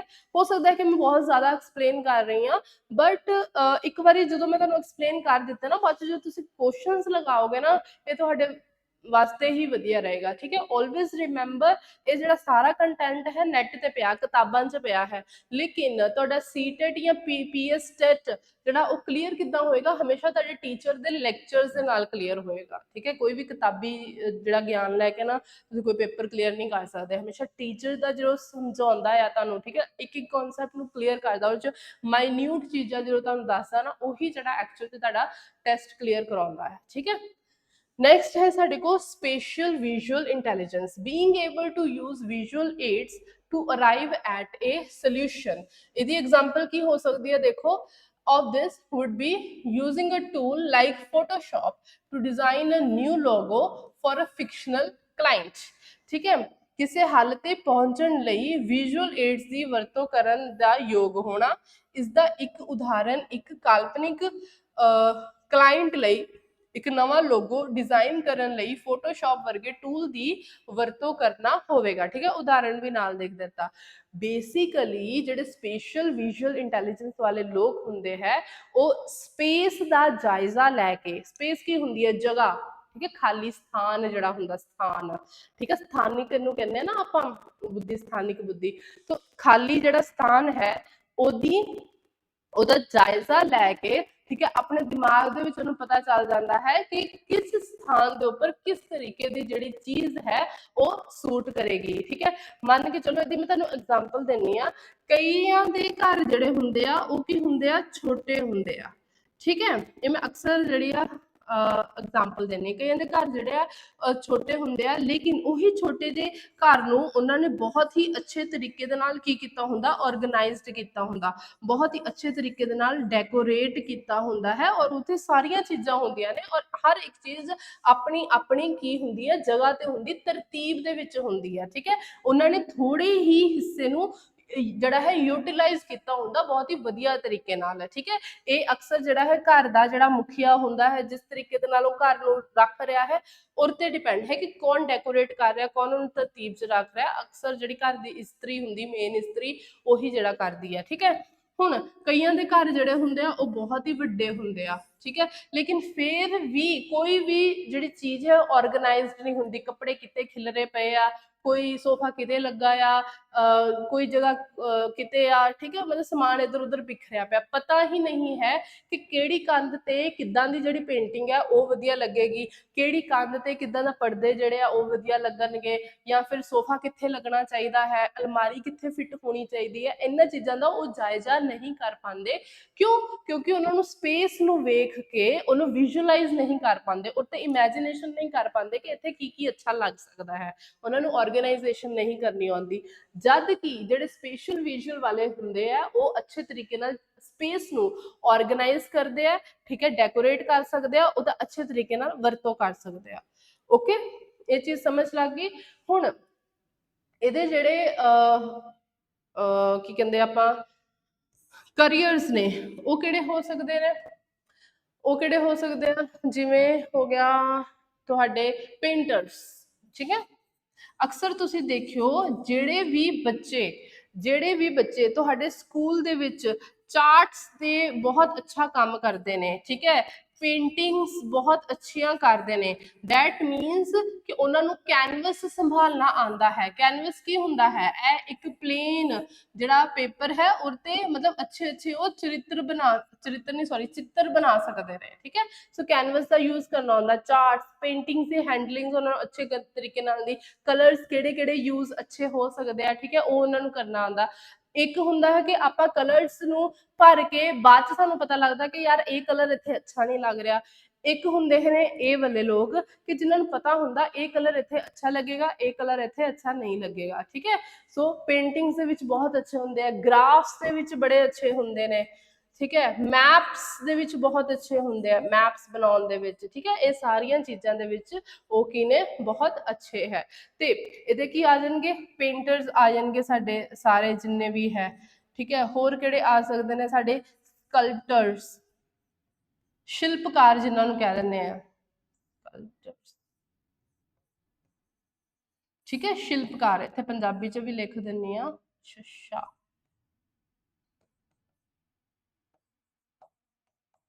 ਸ਼ਿਲਪਕਾਰ ਹੁੰਦੇ ਨਾ ਜਿਹੜੇ, ਠੀਕ ਹੈ, ਮੂਰਤੀਆਂ ਬਣਾਉਣ ਵਾਲੇ ਜਿਹੜੇ ਹੁੰਦੇ ਆ। ਠੀਕ ਹੈ, ਉਹਨਾਂ ਨੂੰ ਵੀ ਪਤਾ ਲੱਗ ਜਾਂਦਾ ਕਿ ਕਿੱਦਾਂ ਦੀ ਮੂਰਤੀ ਜਿਹੜੀ ਉਹਦੇ ਪ੍ਰਪੋਰਸ਼ਨ, ਅਨੁਪਾਤ ਕਿੱਦਾਂ ਦਾ ਰੱਖਣਾ ਵਾ, ਲੱਤ ਕਿੱਦਾਂ ਦੀ ਹੋਣੀ ਚਾਹੀਦੀ, ਬਾਂਹ ਕਿੱਦਾਂ ਦੀ ਹੋਣੀ, ਨੱਕ ਕਿੰਨਾ ਕੁ ਵੱਡਾ ਹੋਣਾ ਚਾਹੀਦਾ, ਕਿੰਨਾ ਛੋਟਾ ਹੋਣਾ ਚਾਹੀਦਾ। ਇਹ ਸਾਰੀ ਚੀਜ਼ ਜਿਹੜੀ ਹੈ ਕੌਣ ਕਰ ਲੈਂਦੇ ਨੇ? ਸ਼ਿਲਪਕਾਰ ਜਿਹੜੇ ਕਰ ਲੈਂਦੇ ਨੇ। ਫਿਰ ਉਸ ਤੋਂ ਬਾਅਦ ਐਵੀਏਸ਼ਨ ਇੰਡਸਟਰੀ ਦੇ ਵਿੱਚ ਜਿਹੜੇ ਤੁਹਾਡੇ ਹੋ ਗਏ ਲੋਕੀ, ਪਾਇਲਟਸ ਹੋ ਗਏ। ਠੀਕ ਹੈ, ਨੈਵੀਗੇਸ਼ਨ ਦੇ ਨਾਲ ਰਿਲੇਟਡ ਜਿੰਨੇ ਵੀ ਹੋ ਗਏ ਤੁਹਾਡੇ, ਮਤਲਬ ਕਿ ਪਾਇਲਟਸ ਹੋ ਗਏ, ਕੈਪਟਨਸ, ਜਿਹੜੇ ਨੇਵੀ ਦੇ ਵਿੱਚ ਤੁਹਾਡੇ ਕੈਪਟਨ ਹੈ, ਬੋਟ ਚਲਾਉਣ ਵਾਲੇ ਸੇਲਰਸ। ਠੀਕ ਹੈ, ਕਿਉਂਕਿ ਉਹ ਵੀ ਕਿਹਦੇ ਨਾਲ ਹੀ ਕੰਮ ਕਰ ਰਹੇ? ਉਹ ਵੀ ਸਪੇਸ ਦੇ ਨਾਲ ਹੀ ਕੰਮ ਕਰ ਰਹੇ ਨੇ, ਕਿ ਖਾਲੀ ਸਪੇਸ ਹੈ, ਕਿੱਦਾਂ ਜਾਣਾ ਹੈ, ਕਿੱਦਾਂ ਨਹੀਂ। ਹੁਣ ਜਿਹੜਾ ਤੁਹਾਡਾ ਪਾਇਲਟ ਸਾਹਮਣੇ ਜਾ ਰਿਹਾ, ਉਹਨਾਂ ਨੂੰ ਇਦਾਂ ਨਹੀਂ ਮਤਲਬ ਕਿ ਖਾਲੀ ਉੱਤੇ ਆਸਮਾਨ ਤੇ ਉਹ ਪਲੇਨ ਚਲਾ ਰਿਹਾ, ਉਹਨਾਂ ਨੂੰ ਡਾਇਰੈਕਸ਼ਨ ਇਦਾਂ ਨਹੀਂ ਮਿਲਦੀ ਕਿ ਤੁਸੀਂ ਸਿੱਧਾ ਜਾਓ ਫਿਰ ਖੱਬੇ ਮੁੜ ਜਾਓ। ਆਪਾਂ ਜਿਹੜੇ ਧਰਤੀ ਤੇ ਚੱਲਦੇ ਆ, ਰੋਡ ਤੇ ਚੱਲਦੇ ਆ, ਇਹ ਤਾਂ ਸਾਨੂੰ ਪਤਾ ਹੁੰਦਾ ਕਿ ਸਿੱਧਾ ਜਾ ਕੇ ਖੱਬੇ ਮੁੜ ਜਾਣਾ, ਫਿਰ ਉੱਥੋਂ ਸਿੱਧਾ ਹੱਥ ਲੈ ਲਿਓ, ਇਦਾਂ ਹੁੰਦਾ। ਉਹਨਾਂ ਨੂੰ ਪਾਇਲਟਸ ਨੂੰ ਇਹ ਕਮਾਂਡ ਨਹੀਂ ਹੁੰਦੀ, ਉਹਨਾਂ ਨੂੰ ਕੀ ਹੁੰਦਾ? ਸਿੱਧਾ ਸਾਊਥ ਜਾਣਾ, then turn 35 degrees to move south east direction, ਹਨਾ, ਇਸ ਤਰੀਕੇ ਨਾਲ ਉਹਨਾਂ ਨੂੰ ਮਿਲਦੀ ਹੈ। ਤੇ ਹੁਣ ਇਹੋ ਜਿਹੀ ਜਿਹੜੀਆਂ ਡਾਇਰੈਕਸ਼ਨਸ ਲੈਣੀਆਂ, ਉਹ ਕਿੰਨਾ ਦਾ ਕੰਮ ਹੈ? ਇਹੀ ਲੋਕਾਂ ਦਾ ਕੰਮ ਹੈ, ਪਾਇਲਟਸ, ਨੈਵੀਗੇਸ਼ਨਸ ਵਾਲਿਆਂ ਦਾ। ਖਾਲੀ ਸਥਾਨ ਨੂੰ ਦੇਖ ਕੇ ਪਤਾ ਲੱਗ ਜਾਂਦਾ ਕਿ ਕਿੱਧਰ ਨੂੰ ਜਾਣਾ, ਕਿੱਧਰ ਨੂੰ ਨਹੀਂ। ਠੀਕ ਹੈ, ਸੋ ਆਈ ਹੋਪ ਕਿ ਇਹ ਤੁਹਾਨੂੰ ਕਲੀਅਰ ਹੋ ਗਿਆ ਹੋਵੇਗਾ। ਨੈਕਸਟ ਹੈ ਬੋਡੀਲੀ ਕਾਈਨਸਥੈਟਿਕ। हाँ जी, ਸਰੀਰਕ ਕਾਇਨਸਥੈਟਿਕ ਕਾਇਨਸਥੈਟਿਕ ਤੁਹਾਡੀ ਰਿਲੇਟਡ ਹੈ ਕਿਹਦੇ ਨਾਲ, ਮੋਟਰ ਡਿਵੈਲਪਮੈਂਟ ਦੇ ਨਾਲ, ਤੁਹਾਡੀ ਬੋਡੀਲੀ ਮੂਵਮੈਂਟਸ ਦੇ ਨਾਲ। ਠੀਕ ਹੈ, ਤਾਂ ਹੁਣ ਇਹਦਾ ਮਤਲਬ ਕੀ ਹੈ, ਕਿਸੇ ਚੁਣੌਤੀ ਨੂੰ ਕੁਸ਼ਲਤਾ ਨਾਲ ਹੱਲ ਕਰਨ ਲਈ ਪੂਰੇ ਸਰੀਰ ਦੀ ਵਰਤੋਂ ਕਰਨ ਅਤੇ ਅੰਦੋਲਨ ਵਿੱਚ ਸ਼ਾਮਲ ਹੋਣ ਦੇ ਸਮਰਥ ਹੋਣਾ। ਅੰਦੋਲਨ ਇੱਥੇ ਉਹ ਵਾਲਾ ਅੰਦੋਲਨ ਨਹੀਂ ਹੈ, ਇੱਥੇ ਕਹਿਣ ਦਾ ਮਤਲਬ ਕਿ ਕੋਈ ਵੀ ਤੁਹਾਨੂੰ ਫਿਜ਼ੀਕਲ ਕੋਈ ਚੈਲੰਜ ਸਾਹਮਣੇ ਆ ਰਿਹਾ ਹੈ, ਤੁਸੀਂ ਉਹਨੂੰ ਅੱਛੇ ਤਰੀਕੇ ਦੇ ਨਾਲ ਕੀ ਕਰਦੇ ਹੋ, ਹੈਂਡਲ ਕਰਦੇ ਹੋ। ਠੀਕ ਹੈ, ਸੋ ਬੋਡੀਲੀ ਕਾਇਨਸਥੈਟਿਕ ਵਾਲੇ ਜਿਹੜੇ ਲੋਕੀ ਹੁੰਦੇ ਆਪਣੇ ਸਰੀਰ ਦੇ ਕੰਪਲੈਕਸ ਜਿਹੜੇ ਮੂਵਮੈਂਟਸ ਨੇ ਉਹਨਾਂ ਨੂੰ ਕਰ ਪਾਉਂਦੇ ਨੇ। ਠੀਕ ਹੈ, जैसे एक तो होगी सिंपल मूवमेंट्स हो गया, चलना फिरना तुरना। ठीक है, एक कॉम्प्लेक्स मूवमेंट्स हो गया, जिमनैस्टिक्स करना। ठीक है, अपने अपने ਜਿਹੜਾ ਬੋਡੀ ਹੈ ਉਹਨੂੰ ਜਿੱਧਰ ਮਰਜੀ ਮਰੋੜ ਲੈਣਾ, ਜਿੱਦਾਂ ਯੋਗਾ ਕਰਦੇ ਆ ਲੋਕੀ ਹਨਾ, ਕਿੱਦਾਂ ਕਿੱਦਾਂ ਕਿੱਦਾਂ ਦੇ ਪੋਸਚਰਸ ਬਣਾ ਲੈਂਦੇ ਆ, ਕਿੱਦਾਂ ਦੇ ਪੋਜ਼ ਬਣਾ ਲੈਂਦੇ ਆ। ठीक है, योगा करने वाले। सो ये काम जो हर किसी का नहीं हो सकता। ठीक है, हर कोई नहीं कर पाता। क्यों? क्योंकि उस बॉडीली काइनस्थैटिक जी है वो इंटैलीजेंस नहीं है। ਹੁਣ ਜਿੰਨੇ ਵੀ ਡਾਂਸਰਸ ਨੇ ਤੁਹਾਡੇ, ਜਿੱਦਾਂ ਮਾਧੁਰੀ ਦੀਕਸ਼ਿਤ ਹੋ ਗਈ, ਠੀਕ ਹੈ, ਮਾਈਕਲ ਜੈਕਸਨ ਸੀਗਾ, ਹੋਰ ਵੀ ਬਹੁਤ ਸਾਰੇ, ਪ੍ਰਭੂ ਦੇਵਾ ਹਨਾ, ਇਹਨਾਂ ਨੂੰ ਤਾਂ ਮੈਂ ਜਾਣਦੀ ਹਾਂ, ਹੋਰ ਵੀ ਬਹੁਤ ਸਾਰੇ ਹੋ ਸਕਦੇ ਜਿਨ੍ਹਾਂ ਨੂੰ ਤੁਸੀਂ ਜਾਣਦੇ ਹੋ ਜਿਹੜੇ ਅੱਛਾ ਡਾਂਸ ਕਰਦੇ ਆ। ਸੋ ਬੇਸਿਕਲੀ ਉਹਨਾਂ ਦਾ ਕੰਟਰੋਲ ਕੀ ਹੈ, ਆਪਣੀ ਬੋਡੀ ਦੀ ਮੂਵਮੈਂਟਸ ਹੈ। ਕਿਸੇ ਨੂੰ ਤੁਸੀਂ ਦੇਖੋਗੇ ਕਿ ਕੋਈ ਮਿਊਜ਼ਿਕ ਵੱਜ ਰਿਹਾ ਹੈ, ਮਿਊਜ਼ਿਕ ਕਿੱਥੇ ਜਾ ਰਿਹਾ ਹੈ, ਉਹਦੇ ਡਾਂਸ ਸਟੈਪਸ ਜਿਹੜੇ ਆ ਉਹ ਕਿਤੇ ਜਾ ਰਹੇ ਆ। ਔਰ ਕਈ ਲੋਕੀ ਜਿਹੜੇ ਆ ਮਿਊਜ਼ਿਕ ਦੇ ਬਿਲਕੁਲ ਨਾਲ ਹੀ ਉਹ ਆਪਣੇ ਹਰ ਇੱਕ ਰਿਦਮ ਤੇ ਉਹ ਜਿਹੜਾ ਹੈ ਆਪਣਾ ਡਾਂਸ ਸਟੈਪ ਜਿਹੜਾ ਹੈ ਉਹ ਕਰ ਰਹੇ ਨੇ ਹਨਾ, ਹਰ ਇੱਕ ਪੁਆਇੰਟ ਤੇ। ਤਾਂ ਦੈਟ ਮੀਨਸ ਕਿ ਉਹਨਾਂ ਦੇ ਵਿੱਚ ਕੀ ਹੈ, ਆਪਣੇ ਸਰੀਰ ਨੂੰ ਠੀਕ ਹੈ ਜਿਹੜਾ ਯੂਜ਼ ਕਰਨ ਦੀ ਉਹਨਾਂ ਨੂੰ ਜਿਹੜੀ ਕੈਪੇਬਿਲਿਟੀ ਹੈ, ਉਹਨਾਂ ਨੂੰ ਪਤਾ ਹੈ ਕਿ ਕਿਹੜਾ ਅੰਗ ਕਿੱਦਾਂ ਹਿਲਾਉਣਾ ਹੈ, ਕਿਸ ਤਰੀਕੇ ਦੇ ਨਾਲ ਜਿਹੜਾ ਹੈ ਮੂਵਮੈਂਟ ਕਰਨੀ ਹੈ, ਉਹਨਾਂ ਤੇ ਕੰਟਰੋਲ ਹੈ। हैंड एंड आई कोऑर्डिनेशन ਇਹੋ ਜਿਹੇ ਲੋਕਾਂ ਦਾ ਬਹੁਤ ਹੀ ਵਧੀਆ ਹੁੰਦਾ ਹੈ। आई हैंड कोऑर्डिनेशन। ठीक है, जिद्दां ਇਹਦੀ एग्जांपल की आएगी, थ्रोइंग ऑफ बॉल। जिद्दां मान के चलो ये बॉल है, ये मैं इदा सुट्टिया किसी वाल ते और को कैच नहीं होया, डिग गया, दैट मीनस और आई हैंड कोऑर्डिनेशन की पुअर है। उसी तरह एग्जांपल ले लो क्रिकेटर्स की है ना, कितनी दूरों जड़ा आंदा है बॉल आंदा है ते वो इदा कैच कर लेंदे हैं। So that मीनस I hand coordination अच्छी है। आईज जड़ियां ने देख रही ने, दिमाग ने सिग्नल दिता। ठीक है, आईज ने दिमाग को सिग्नल दिता, दिमाग ने हत्थां को सिग्नल दिता and they catch the ball. ठीक है, सो आई हैंड कोऑर्डिनेशन की है, आपस में तालमेल है उन्होंने वधिया हैगा। ठीक है, सो ये किन्ना दा हुंदा, बॉडीली काइनस्थैटिक वालियां दा। ठीक है, ते इन्हां दे रिलेटेड करियर्स किहड़े हुंदे ने, एथलैटिक्स, जिन्ने भी तुहाडे एथलीट्स हैगे आ, ठीक है, उन्हां दा काम की अपने शरीर तो ही ना दौड़न वाले, स्विमिंग करन वाले, साइकलिंग करन वाले, वेट लिफ्टिंग करन वाले, कोई भी एथलीट है वो सारे दे सारे तुहाडे इहदे विच आ जाणगे। ठीक है, फिर एक्टिंग करन वाले, ਹੁਣ ਐਕਟਿੰਗ ਕਰਨਾ ਜਿਹੜਾ ਹੈ ਸਿਰਫ ਫੇਸ ਦੇ ਨਾਲ ਐਕਟਿੰਗ ਨਹੀਂ ਹੁੰਦੀ, ਪੂਰੀ ਬਾਡੀ ਦੇ ਨਾਲ ਐਕਟਿੰਗ ਹੁੰਦੀ। ਸਿਚੁਏਸ਼ਨ ਦੇ ਵਿੱਚ ਤੁਸੀਂ ਹੁੰਦੇ ਹੋ, ਉਸ ਤਰੀਕੇ ਦੇ ਨਾਲ ਤੁਸੀਂ ਆਪਣੇ ਬਾਡੀ ਦੇ ਨਾਲ ਵੀ ਕੰਮ ਕਰਦੇ ਹੋ। ਠੀਕ ਹੈ, ਸੋ ਐਕਟਰਸ ਵੀ ਜਿੰਨੇ ਆ ਜਾਂਦੇ ਆ ਇਹਦੇ ਵਿੱਚ ਆ ਜਾਂਦੇ ਆ। ਫਿਰ ਹੈ डांसिंग करने वाले, ये मैं तुहानू दस्सिया ही है, जिन्ने डांसर्स हो गए वो सारे ਇਹਦੇ ਵਿੱਚ आ जाएंगे। फिर क्राफ्ट्स करने वाले, हस्तकारिता ਜਿਹੜੇ ਕਰਦੇ ਆ ना, ठीक है, जिदा बुणती का कोई काम करने वाला जड़ा है, सिलाई कढ़ाई का कोई काम करने वाला है, क्राफ्ट्समैन जिहड़े हुंदे आ सिलाई कढ़ाई का काम करने वाले, हुण उन्हां दे की फाइन मोटर स्किल्स जिहड़ियां हुंदियां, ए वालियां फाइन मोटर स्किल्स, उन्हां दे नाल इन्नी क पतली सूई लैके, इन्ना क पतला जिहड़ा मोती लैके, ठीक है, नग लैके ओनू परोना, तो वो कि ਉਹਦੇ ਵਾਸਤੇ ਵੀ ਸਾਡੀ मतलब ਹੱਥਾਂ ਦੀ मूवमेंट्स ਜਿਹੜੀ ਆ बहुत ही ज़्यादा प्रिसाइज होनी चाहिए ना, एग्जैक्ट होनी चाहिए आ। ठीक है, तो वो भी यही लोग ਜਿਹੜੇ ਕਰ ਸਕਦੇ, ਜਿਹੜੇ ਸਿਲਾਈ ਕਢਾਈ ਦਾ ਕੰਮ ਕਰਦੇ ਆ। ਠੀਕ ਹੈ, ਉਹਨਾਂ ਦੇ ਵਿੱਚ ਐਵਲੀ ਇੰਟੈਲੀਜੈਂਸ ਕੀ ਹੈ, ਅਪ ਲੈਵਲ ਦੀ ਹੈ। ਓਕੇ, ਇਹ ਚੀਜ਼ ਯਾਦ ਰੱਖਣੀ ਹੈ। ਹੁਣ ਨੈਕਸਟ ਹੈ ਸਾਡੇ ਕੋਲ ਮਿਊਜ਼ੀਕਲ ਇੰਟੈਲੀਜੈਂਸ। हाँ जी, ਇਹਦਾ ਕੀ ਹੈ, being able to produce and analyze pitch rhythm। बहुत गर्मी लग रही है यार, एसी दी हवा नहीं लग रही। हाँ चलो, ਇਹਦਾ ਕੀ ਕਹਿੰਦੇ ਹੈ, ਪਿਚ ਤਾਲ ਅਤੇ ਆਵਾਜ਼, ਪਿਚ ਤਾਲ ਅਤੇ ਆਵਾਜ਼ ਪੈਦਾ ਕਰਨ ਅਤੇ ਵਿਸ਼ਲੇਸ਼ਣ ਕਰਨ ਦੇ ਯੋਗ ਹੋਣਾ। ਇੱਕ ਉਦਾਹਰਨ ਵਿਦਿਆਰਥੀਆਂ ਨੂੰ ਇੱਕ ਪੋਡਕਾਸਟ ਐਪੀਸੋਡ ਬਣਾਉਣ ਅਤੇ ਸੰਪਾਦਿਤ ਕਰਨ ਲਈ ਜਾਂ ਇੱਕ ਕੋਰਸ ਤੇ ਉਹਨਾਂ ਦੀਆਂ ਸਿੱਖਿਆਵਾਂ ਨੂੰ ਦਰਸਾਉਂਦਾ ਗੀਤ ਲਿਖਣ ਲਈ ਕਹੇਗੀ। ਦੇਖੋ ਬਈ ਹੁਣ ਇੱਥੇ ਮੈਂ ਥੋੜਾ ਜਿਹਾ इस तरीके नाल करती हैं है कि साउंड प्रोड्यूस हुई मेरे लागे टेबल है उत्ते मैं थोड़ा जिहा कीता उस भी की हुई साउंड प्रोड्यूस हुई। हुण कोई भी इंस्ट्रूमेंट म्यूजिकल इंस्ट्रूमेंट लेने आ अगर तो सानू म्यूजिक की समझ नहीं है सुर की समझ नहीं है सुर ताल की समझ नहीं है साडे सामने किन्ना भी वधिया तुसी पियानो रख दो एक नवा पियानो रख दो अच्छे तरीके नाल ट्यून होया असी सिर्फ ओदा शोर ही मचावांगे उस चों असी सुर नहीं कड्डांगे उस चों असी जिहड़ा है म्यूजिक नहीं कड्डांगे ठीक है। लेकिन एक जड़ा म्यूजिकल इंटैलीजेंस वाला होएगा अगर तुहाडे सामने टेबल भी पिया है ना उस तो भी उन्हें ढोलकी वांगू वधिया जी आवाज कढ के उन्हें दस देना क्योंकि उन्होंने साउंड दा पता है उन्होंने पिच दा पता है और रिदम नू जड़ा है एनालाइज कर लेंदा है। ओके समझ रहे हो ना वजाउण वाले ने एक टेबल नू भी ढोलकी बना के आवाज कढ देनी है और नहीं वजाउण वाले ने एक ढोलकी नू भी जस्ट इदा दा पिट के उन्होंने शोर ही सिर ही खाएगा साडा क्यों क्योंकि सुर ताल की समझ नहीं है ये चीज़ तुसीं याद रखनी। सो म्यूजिकल इंटैलीजेंस वाले जिहड़े लोग है ए जिहड़े साउंड हुंदा है साउंड दे विच बेसिकली की हुंदियां वेव्स हुंदियां उन्हां दी पिच हुंदी उन्हां दी रिदम हुंदी आ ओह इन्हां रिदमां दे उपर काम करदे ने उन्हां नूं इह समझ दे विच आउंदी आ साउंड जिहड़ी है किहड़ी रिदम ते जा रही है उन्हां नूं इह सारी समझ आउंदी आ ते उहर ते एक काम करदे ने उहनूं समझ सकदे ने उहदा यूज कर सकदे ने ठीक है। जिन्ने भी तुहाडे सिंगर्स ने ठीक है वो सुर दे विच गाना अपने हुण मैं बोल रही हाँ कि मूँह चों की निकल रहा है साउंड ही निकल रहा है ना बाहर हुण कोई इंसान जड़ा है गा रहा है वो भी साउंड ही प्रोड्यूस कर रहा है लेकिन वो अपने साउंड दी जिहड़ी पिच है ठीक है उन्होंने की ऊपर नीचे करके एक वधिया जिहा की कढ लैंदा है और चो सुर कढ लैंदा है तो उही साडी सिंगिंग हो जाती है। अगर उस कोई सुर ताल नहीं हैगा तो वो की है साडा बोलना है उस आपां सुर ताल शामिल कर दिता रिदम नूं फड़ लिता पिच नूं फड़ लिता तो दैट मीनस वो की होगी साडी सिंगिंग हो गई दिस इज सिंगिंग। तो इस तरीके नाल तो यही जिहड़े साउंड दे नाल समझना ते उहनूं यूज करना is known as musical intelligence ते ए लोकी किहड़े हुंदे ने ए वाले जिन्ने भी तुहाडे सिंगर्स हुंदे ने जिन्ने भी तुहाडे इंस्ट्रूमेंटलिस्ट हुंदे जिहड़े इंस्ट्रूमेंट प्ले करदे म्यूजिकल इंस्ट्रूमेंट्स हुंदे ना जिद्दां फ्लूट हो गई सितार हो गया ढोलकी हो गई तबला हो गया इंस्ट्रूमेंटलिस्ट ये सारे तुहाडे इहदे च आ जाणगे।